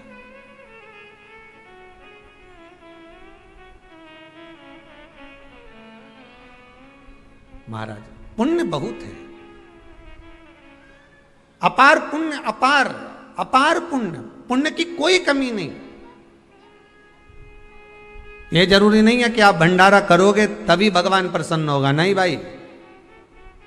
आपने हृदय में सोच लिया ना कि मेरे मन में भी एक भाव है, भगवान बस पूरा कर दे, एक बार मेरा मन का मनोरथ पूर्ण हो जाए, भगवान से निवेदन है, फिर क्यों ना मैं भी आजीवन भोजन भंडारे का सदस्य बन जाऊं। आपने इतना सोच लिया ना, आपके मन में आ गया ना, तो समझ लो भंडारा हो गया, भगवान उसको स्वीकार कर लिया, भगवान उसको पूर्ण कर देगा। अब भगवान जब तुमको धन दे तो पहला काम आपको यही करना है कि मैं भी आजीवन भोजन भंडारे का सदस्य बनूं, मैं भी वहां जाकर दान करूं, मैं भी ऐसा पुण्य करूं, मैं भी ऐसा सत्कर्म। ये आपकी चित्तवृत्ति में आ जाएगा, आपके मन में आ जाएगा।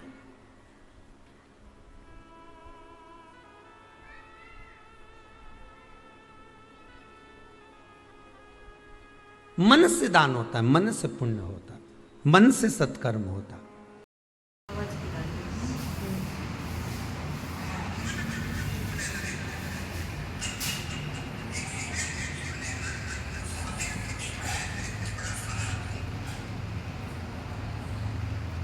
अगर दिल से आप पुकारोगे शंकर को तो शंकर दूर नहीं, शंकर वैकुंठ में नहीं है, मेरे शिव ब्रह्मलोक में नहीं है, मेरे शंकर तो ये मृत्यु लोक में है, और यहीं की यहीं बाजू में। तुम बुला कर तो देखो, एक बार दिल से आवाज लगा कर देखो, भोला, तुरंत आके सामने खड़ा हो। पर दिल से पुकारोगे तब तो आएगा।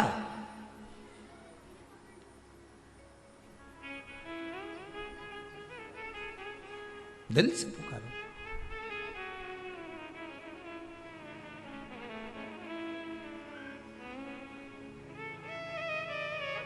भगवान की अविरल भक्ति, भगवान का अविरल नाम जब जप लिया तो जीवन की सार्थकता तो स्वतः बन जाती है। अजामिल मार्ग भटक गया था, वैश्या के चक्कर में पड़ गया था। भजन करने वाला व्यक्ति अगर गलत मार्ग पर भी चले जाता है तो भगवान कृपा कर कर उसे फिर सतमार्ग पर ले आता है। यह अजामिल की कथा कहती। आपने जिंदगी में अगर शंकर की कथा को एक बार भी श्रवण करा है। एक कोई कोटा राजस्थान से एक माता जी आई हुई हैं, वो कह रही थी महाराज कि गुरुदेव मिलने आए सो तो कोरोना महामारी हो गई थी, कोरोना की बीमारी हो गई थी, पर मैंने भी भगवान से कह दिया था अगर सही हो गई,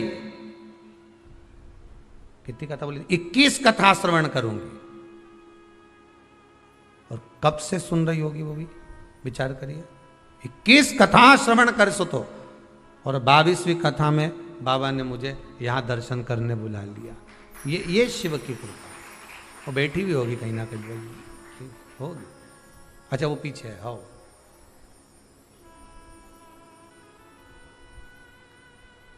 शिव कृपा करता है। भगवान शंकर जब करुणा करते हैं, शंकर जब कृपा करते हैं, शिव जब दया करता है, शंकर जब करुणा करते हैं तब जाकर। कहां है जरा निकल बाहर, बस हाथ हिला दो वहीं से भले। कहां है आप भी? हाँ ठीक ठीक है। कहां से हैं? हिंडोन करौली के पास से हैं। अच्छा अच्छा, हम समझे कोटा से। ठीक है, नमः शिवाय नमः शिवाय। शिव कृपा करता है, करुणा करता है तब होता है। उसकी कृपा बिना नहीं हो सकता। मार्ग से विभाजित था, भगवान फिर मार्ग पर लाकर छोड़ दिया। जब अजामिल की पत्नी गर्भ से हुई, संतों को भेज दिया, जाओ उस मार्ग पर जाओ। भगवान कुछ संत आ गए, भूख लगी है, ब्राह्मण का घर बता दो। तो कि ब्राह्मण का तो घर हमारे गांव में है, पर उसने शादी वेश्या से करी है। तो संत बोले क्या हुआ? ब्राह्मण से अगर वेश्या ने शादी करी है तो वो वेश्या वेश्या नहीं रही, वो ब्राह्मणी बन गई।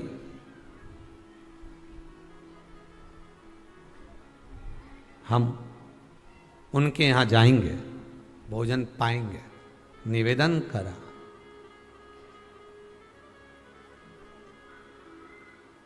भोजन करा।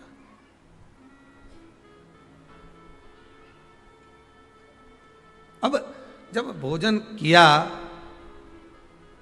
तब दरवाजे पर जब पहुंचे, आवाज लगाई हमें भोजन करना है, तो क्या महाराज आपको मालूम है मैंने वेश्या से शादी करी? भले करी हो, तुम्हारे यहाँ रह रही ना, ब्राह्मण के साथ रह रही ना, तो ब्राह्मणी तो हो गई ना विवाह करने के बाद। तो आप एक काम करो, भोजन बनवाइए। आप वेश्या के हाथ का भोजन कर लोगे? हाँ, आप भोजन बनवा। उन्होंने भोजन बनवाया, पर एक निवेदन है, मेरे पास में देने के लिए दक्षिणा नहीं है। तो संत बोले हमें दक्षिणा की जरूरत भी नहीं है, तुम तो भोजन कराओ। उन्होंने भोजन बनवाया, संतों को भोजन कराया, संतों ने भरपेट भोजन करा, खूब जोरदार करा। करने के बाद सारे संत बैठे रहिए। तो अजामिल बोले अब उठो। तो संत बोले काय को उठे, दक्षिणा तो दो। संत ब्राह्मण साधु सन्यासी तपस्वी साधक उपासक भोजन करे आपके दरवाजे पर, तो खाली कैसे जा सकता? दक्षिणा तो दो। अजामिल बोले मैंने पहले ही मना करा था, मेरे पास देने के लिए कुछ नहीं है, और तुम अकड़ गए यहीं पर, मैं दक्षिणा नहीं दे सकता। दक्षिणा मत दो, पर हम जो मांग रहे हैं वो तो तुम मांगोगे, हमें मालूम है तुम कितना मांगोगे, हमारे पास कुछ नहीं। इतने में संत बोले बस इतना सा मांग रहे हैं कि तेरी पत्नी गर्भ से है, इसके गर्भ में जो संतान है उसका नाम जब तू जन्म ले ले वो संतान, तो उसका नाम नारायण रख दे। बस इतना से तो मांग रहा है, केवल नारायण नाम रख दे, बस बहुत है इतना। तो इतने में तो अंदर से ब्राह्मणी आ गई, और ब्राह्मणी ना कर का उसमें कौन सी बड़ी बात है? बच्चे का नाम तो रखेंगे ना, कुछ भी रखेंगे तो उसकी जगह नारायण रख देंगे, दे दो दक्षिणा। दक्षिणा में दे दिया कि बेटे का नाम नारायण रखेंगे। कितनी बड़ी दक्षिणा, आप जरा विचार कर लो कि बच्चे का नाम नारायण धर दिया, अब वो नारायण दूध पी ले, नारायण भोजन कर ले, नारायण खाना खा ले, नारायण ये कर ले, नारायण वो कर ले। अब पहला का जमाना में भगवान का नाम इसलिए रखते थे कि भगवान का नाम जपेगा तो पार उतर जाएगा। और कहीं का व्यक्ति अगर द्वेष रखेगा, बैर रखेगा, गाली देगा,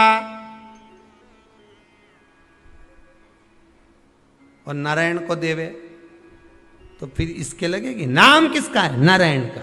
अब शब्द कहेगा तो नारायण को, तो नारायण निपटे, नारायण निपटे। प्रेम रखेगा तो नारायण से, द्वेष होगा तो नारायण से।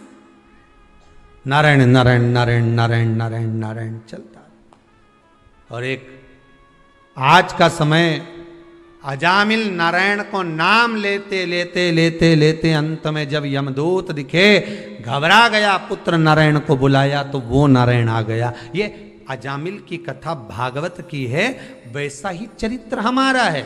हम कितना नाम भगवान का, हमारे यहाँ तो बच्चा जन्म लेता है तो हम पहले विचार करते हैं, सबसे पहले तो गूगल पे सर्च करेंगे नाम क्या रखेंगे, और पहले तो बच्चा पैदा ही नहीं हुआ उससे पहले उसका नाम छाट लेते हैं। दो पति पत्नी आपस में चौराहे पर झगड़ रहे थे, बीच मार्ग पे, बीच रोड पे झगड़ रहे हैं।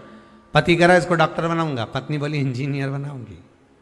दोनों झगड़ा कर रहे हैं, इतने झगड़ लिए कि आगे पीछे चल रहा है, आगे जाके फिर झगड़ लिए। वहीं से एक व्यक्ति निकल कर जा रहा था, उसने पूछा भैया झगड़ा किस बात का हो रहा है तुम्हारा? आधे घंटे हो गए झगड़ते झगड़ते, हुआ क्या? पति बोला बेटे को मुझे डॉक्टर बनाना है, पत्नी बोली मैं इंजीनियर बनाऊंगी। बोल दिया ना एक बार।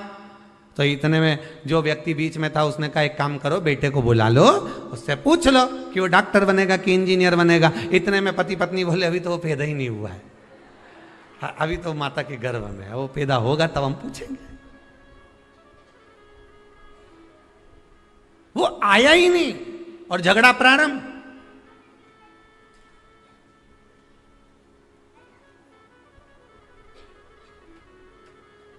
अभी तो पैदा ही नहीं हुआ। कई संतान तो माता पिता को वैराग्य पैदा कर देते हैं। कई जब बच्चे, बेटे बड़े होकर, बेटे का जब विवाह हो जाता है और बेटा जब अपशब्द कहता है तो अच्छे अच्छे माता पिता का हृदय कछोड़ जाता है और वो ये विचार करते हैं इससे तो भजन करना अच्छा। वैराग्य, वैराग्य था, कचोट गया। संस्कार क्या दिया, मार्ग कैसे विभाजित हुआ, वो मार्ग कहां परिवर्तन हुआ, वो मार्ग कैसे परिवर्तित हो गया, वो मार्ग कैसे बदल गया, वो मार्ग कैसे चला गया। भले भक्ति का मार्ग थोड़ा सा उबड़ खाबड़ है, भक्ति का मार्ग आड़ा टेढ़ा है, पर आप ये देखकर मत जाना कि बिल्कुल एकदम क्लीन मार्ग है, इसी से चलेंगे तो स्पीड बढ़ जाएगी, स्पीड बढ़ जाएगी तो सामने भैंस आ जाएगी, और भैंस आई कि डिवाइडर पे गाड़ी चढ़ी, और डिवाइडर पे चढ़ी ने खड्डा में गिरी, खड्डा में गिरी ने तुम्हें कोई नहीं उठाएगा। लोग क्या उठाएंगे, अब अपने मुंह से बोल दो, ने लैपटॉप ने मोबाइल ने अंगूठी ने चेन ने बैग सब उठा कर ले जाएंगे, पर तुम्हें कोई नहीं उठाएगा। बस इतनी कथा को याद करना कि जब तुम गलत मार्ग पर चले जाओगे, गलत जगह पर चले जाओगे, गलत संगत में पड़ जाओगे, तो कोई तुम्हें नहीं उठाएगा, सब तुमको और खड्डा में पटक कर चले जाएंगे। अच्छी कुछ चीजें होंगी तो ले जाएंगे, बाकी का पटक दिया। मेरा बेटा बेटियों से, नवयुवक बच्चों से, युवान बेटा बेटी से यही कहना है कि तुम मार्ग मत भटकना है। क्लीन रोड देखकर, हाईवे देखकर, अच्छी रोड देखकर गाड़ी को मत ले जाना। भले थोड़ा सा खड्डे की रोड होगी, थोड़ा देर पहुंचोगे, आराम से पहुंचोगे, इतनी जल्दी मत जाना कि किसी महाराज के चक्कर में पड़ जाओ और महाराज जी से जाकर कह दो, महाराज जी ऐसी कोई विद्या बता दो कि तुरंत सोना मिल जाए, महाराज जी ऐसी कोई विद्या बता दो कि जिससे हमारा व्यापार चल जाए, महाराज जी ऐसी कोई विद्या बता दो जिससे हमको धन मिल जाए। और ऐसा महाराज कहीं का मिले तो वो तुम्हारी मर्जी, तुम जाओ और वहां जाकर कितना भी लुटाओ, हमें कोई मतलब नहीं। पर सीहोर कुबेरेश्वर धाम पर कभी जीवन में, कभी, अभी तो लॉकडाउन चल रहा है, कभी आप आओ और आपकी चित्तवृत्ति में यह भरा हो कि हम यहाँ जाएंगे और हमको ये मिल जाएगा, या सीहोर वाला महाराज तुमको कोई भभूति दे देगा या कोई बांध दे हाथ में राखी, राखी नहीं, वो डोरा डोरी। तो ये सोचो कि यहाँ मिल जाए, तो यहाँ तो एक ही डोरी मिले, शिव पुराण से लेके वो देव अधिदेव महा तक की डोरी बांध लो इस दिल की, हृदय की। हृदय में अगर शंकर आ गया तो फिर किसी चीज की कमी नहीं। तिजोरी अंदर आके बैठ जाए, जो चोर को कुबेर बना दे तो तुमको नहीं देगा। तुम तो जहां हो वहीं से भगवान का भजन इतना करो, शंकर का भजन इतना स्मरण करो कि कहीं डोलना नहीं पड़े।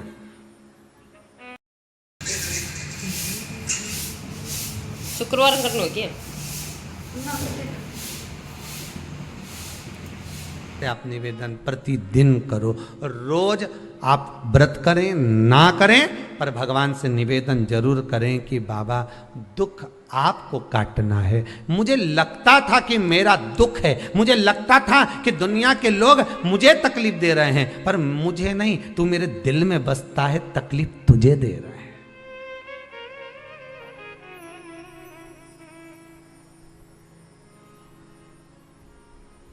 तकलीफ तुझे दे रहा।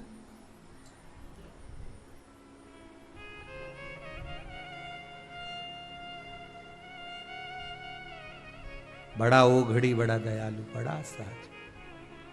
मुझे लगता था कि लोग मुझे तकलीफ दे रहे हैं, मुझे लगता है कि लोग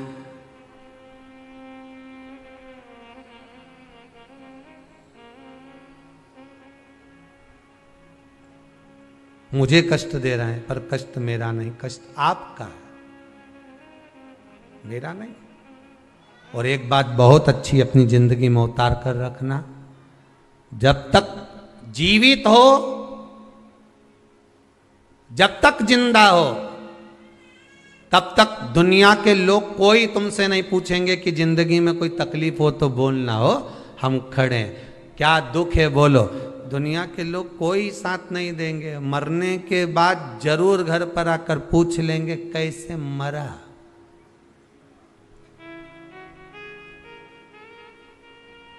तो इनको बता देना रात के मक्का की रोटी खाई थी कड़ी के साथ, खूब जोरदार थे, खूब अच्छे से बात कर रहे थे, खूब बढ़िया थे, बोल चाले भी अच्छे। रात्रि के वॉशरूम भी गए एक बार, इसके बाद में जब आके सोए मेरे से कहा पानी पिला दे, मैंने पानी पिलाया, पर इसके बाद नहीं मालूम कब चले गया। इसके बाद अब इनके बताया दो चार और आ गए मोहल्ले के, वो तो दिन भर आए जाए। बोले सही है कि गलत है, हम मरने वाले क्या, कौन नहीं जाए। फिर आ गए दो चार, और दो चार आकर फिर बैठ गए, और बैठते से ही फिर पूछा, दो चार ने फिर आए और फिर पूछा क्यों, क्या हो क्या गया था, एकदम हम तो सुन के एकदम। अच्छा जो पास में बैठा हो नहीं वो पूछ ले क्या एकदम, नहीं कहीं नहीं है, हम तो एकदम बस। तो हुआ क्या था इनके, फिर उन्हें रात की मक्का की रोटी कड़ी के साथ अच्छे थे। रात के आवाज लगी वॉशरूम गए, मुझे बोला एक गिलास मैंने पानी भी पिया। उसके बाद फिर रोने पड़े। अब ये गई, इसके बाद मालूम पड़े 15 मिनट बाद फिर कहीं का गया, फिर बैठ गई उसके पास में बिचारी के पास। हम काका जी तो अभी दिखा था, हमने तो अभी 2 दिन पहले बढ़िया राम राम सीताराम हुई, फिर ने मालूम पड़ा काका जी हुआ क्या था, कहीं नहीं मक्का की रोटी। तो एक काम करो, नहीं है बार बार मुंडा से बोलने से अच्छा एक सीडी भरवा लो। जैसे पहले कथा की सीडी नहीं भराती थी, अरे बोला तो सही, पहले जब कथा होती थी ना, अभी तो कोरोना महामारी में कथा वथा कहीं बाहर हो ही नहीं रही, तो पहले जब कथा होती थी तो ऐसा ऑटो में गाड़ी में इतना बड़ा क्या लगाते, चिलम चोंगा क्या बोलते, हाँ जो भी बोले, इतना बड़ा लगा के और अंदर सीडी भर देते थे, श्रीमद् भागवत शिव पुराण राम कथा इतनी तारीख से इतनी तारीख तक इतनी बजे से इतनी बजे तक, और वो सीडी चलती रहने, थोड़ी देर में फिर गाना चालू हो जाए ना, गाना चालू ना फिर कथा चालू हो जाए, फिर गाना फिर कथा, और यही चलता रहना, गाड़ी वाला गाड़ी चलाता रहना, वो चलता। तो तुम भी एक काम करो न, एक सीडी प्लेयर ने बाजू में धर लो ने, एक सीडी भरवा के रख लो, यही वाली बस, ये मक्का की रोटी ने ये और जैसे ही कहीं की आए और जैसे ही पूछे ने, हमने तो गजब हो गया, कैसे गए, तो बटन दबा दिया चालू, ऐसे बना।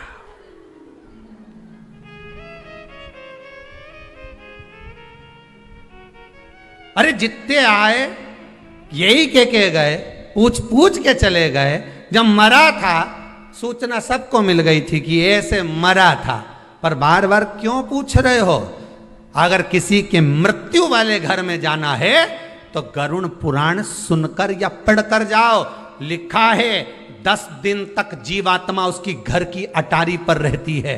10 दिन तक जो मरा है वो जीवात्मा उसकी घर की अटारी पर रहती है, और तुम 10 दिन के अंदर ही उसके घर में बैठने जा रहे हो। तो ये मत पूछो कि मरा कैसे, वहां जाकर थोड़ी देर बैठो और राम नाम कृष्ण नाम गाओ, जीवात्मा को भी मिलेगी और तुम्हें भी मिलेगी, और वो तर जाएगी। पर राम नहीं गाया, मक्का की रोटी खाए सुत गए, राम कहां गए। कृष्ण नहीं गाया, शिव नहीं गाया, भजन नहीं गाया, मैं तो सब बैठते गए बस। और बचा कुचा था तो वो उठाओ ना, तीसरा का दिन का तुमने देखा होगा, पूरे इतने वो फोटो को ऐसा रख दो और मालूम पड़े इधर माताएं आके बैठ जाए, इधर पुरुष आके बैठ जाए, और घर का लोग इधर से घर का लोग इधर मुंडा कर करके उधर मुंह करके सब बैठ जाए, और सब जितने भी उठावने में आते चुपचाप आके बैठ के 2 4 8 मिनट 10 मिनट आते, 15 मिनट, और सब एक साथ उठ के चले जाते। अब इतने सारे इकट्ठे हुए सब मिलके अगर भजन गाते तो कितनी जोरदार भजन होता कि नहीं होता। पर सब आए, अरे राम के हो राम, कृष्ण बोलो, शिव बोलो, भगवान का नाम बोलो। देख रहे हैं कौन कौन आया था, यहां पे भी अहंकार बड़ा हुआ है, कितने लोग आए कितने गए। मुख में हो राम नाम, राम सेवा हाथ में, तू अकेला नहीं प्यारे, राम तेरे साथ में। जिंदगी की बागडोर हाथ दीना नाथ के, जा महलों में रखे चाहे झोपड़े का वास दे। सीताराम सीताराम सीताराम कहिए, जाई विधि राखे राम ताई विधि। चित्तवृत्ति में भगवत भजन होना चाहिए, हर पल हर घड़ी हर क्षण। हम तो यहां तक कहते हैं कि शमशान में अगर मुर्दे को लेकर जा रहे हो और तुम राम नाम सत्य नहीं बोल पा रहे हो, तो घट की जिह्वा से राम जपो और जाइए, घट की जिह्वा से जपिए, जाइए भजन करिए, स्मरण करिए।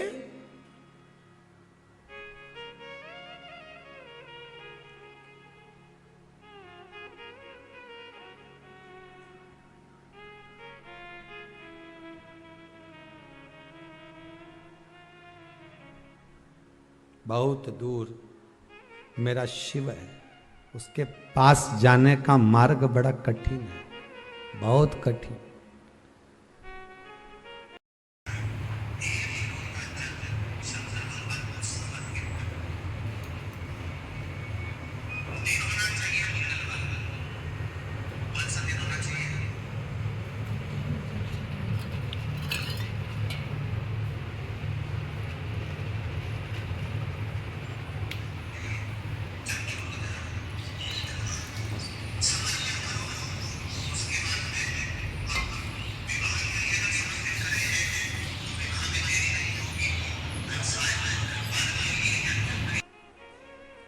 शिव की आराधना हो, कृष्ण की आराधना हो, भगवत स्मरण हो,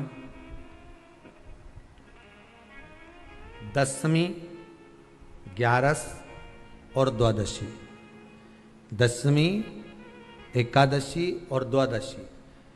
एकादशी का व्रत, दशमी की रात्रि को जो आप भोजन करें वो सात्विक करें, एकादशी के दिन भोजन ना करें, अन्न का भाग ग्रहण ना करें, अन्न का भाग ग्रहण ना करें।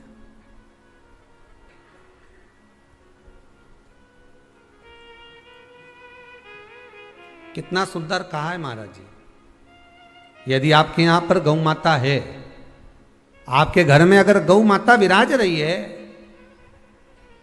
आपके घर में अगर गौ माता है, गाय की अगर आप सेवा कर रहे हैं, अच्छा गाय की सेवा भी बहुत बहुत कम लोग करते हैं। कई घरों में कुत्ता तो मिल जाए पर गौ माता नहीं मिले हो, और कुत्ता घुमाए नहीं, जब आधी आधी ऐसी ऐसी चड्डा पहन पहन के तो ऐसी शान दिखाए कि हमारे बराबर कोई वीआईपी नहीं, कुत्ता घुमा रहे हैं और वीआईपी इतना कि हमारे बराबर कोई नहीं, और कहीं का गाय के बछड़े को घुमाए तो लोग के गंवा रहे हैं।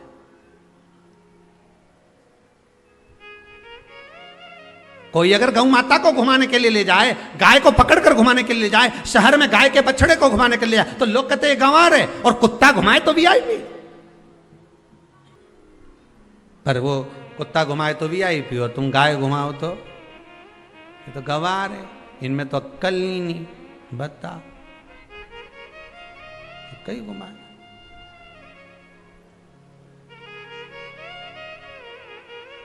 श्रेष्ठता नहीं रही भाई। समझो थोड़ा कथा को, थोड़ा चोट लगेगी हृदय को, तुम्हें बुरा लगेगा, थोड़ा सा बुरा तो जरूर लगेगा, क्योंकि चोट तो लगेगी तुम्हारे हृदय को, पर संवारना तो पड़ेगा ना, सुधारना तो पड़ेगा, अपने आप को संवारना तो पड़ेगा,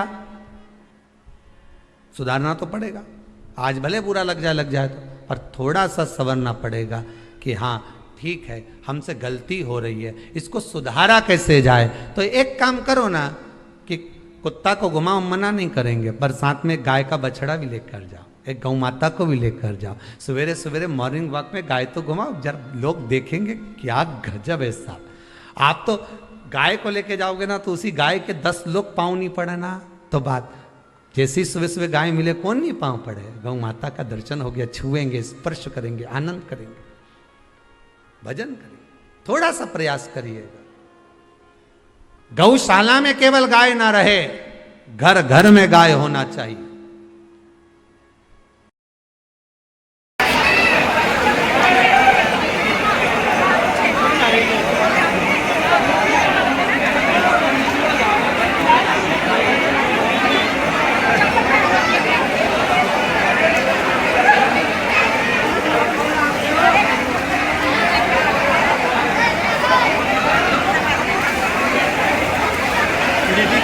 ठीक है,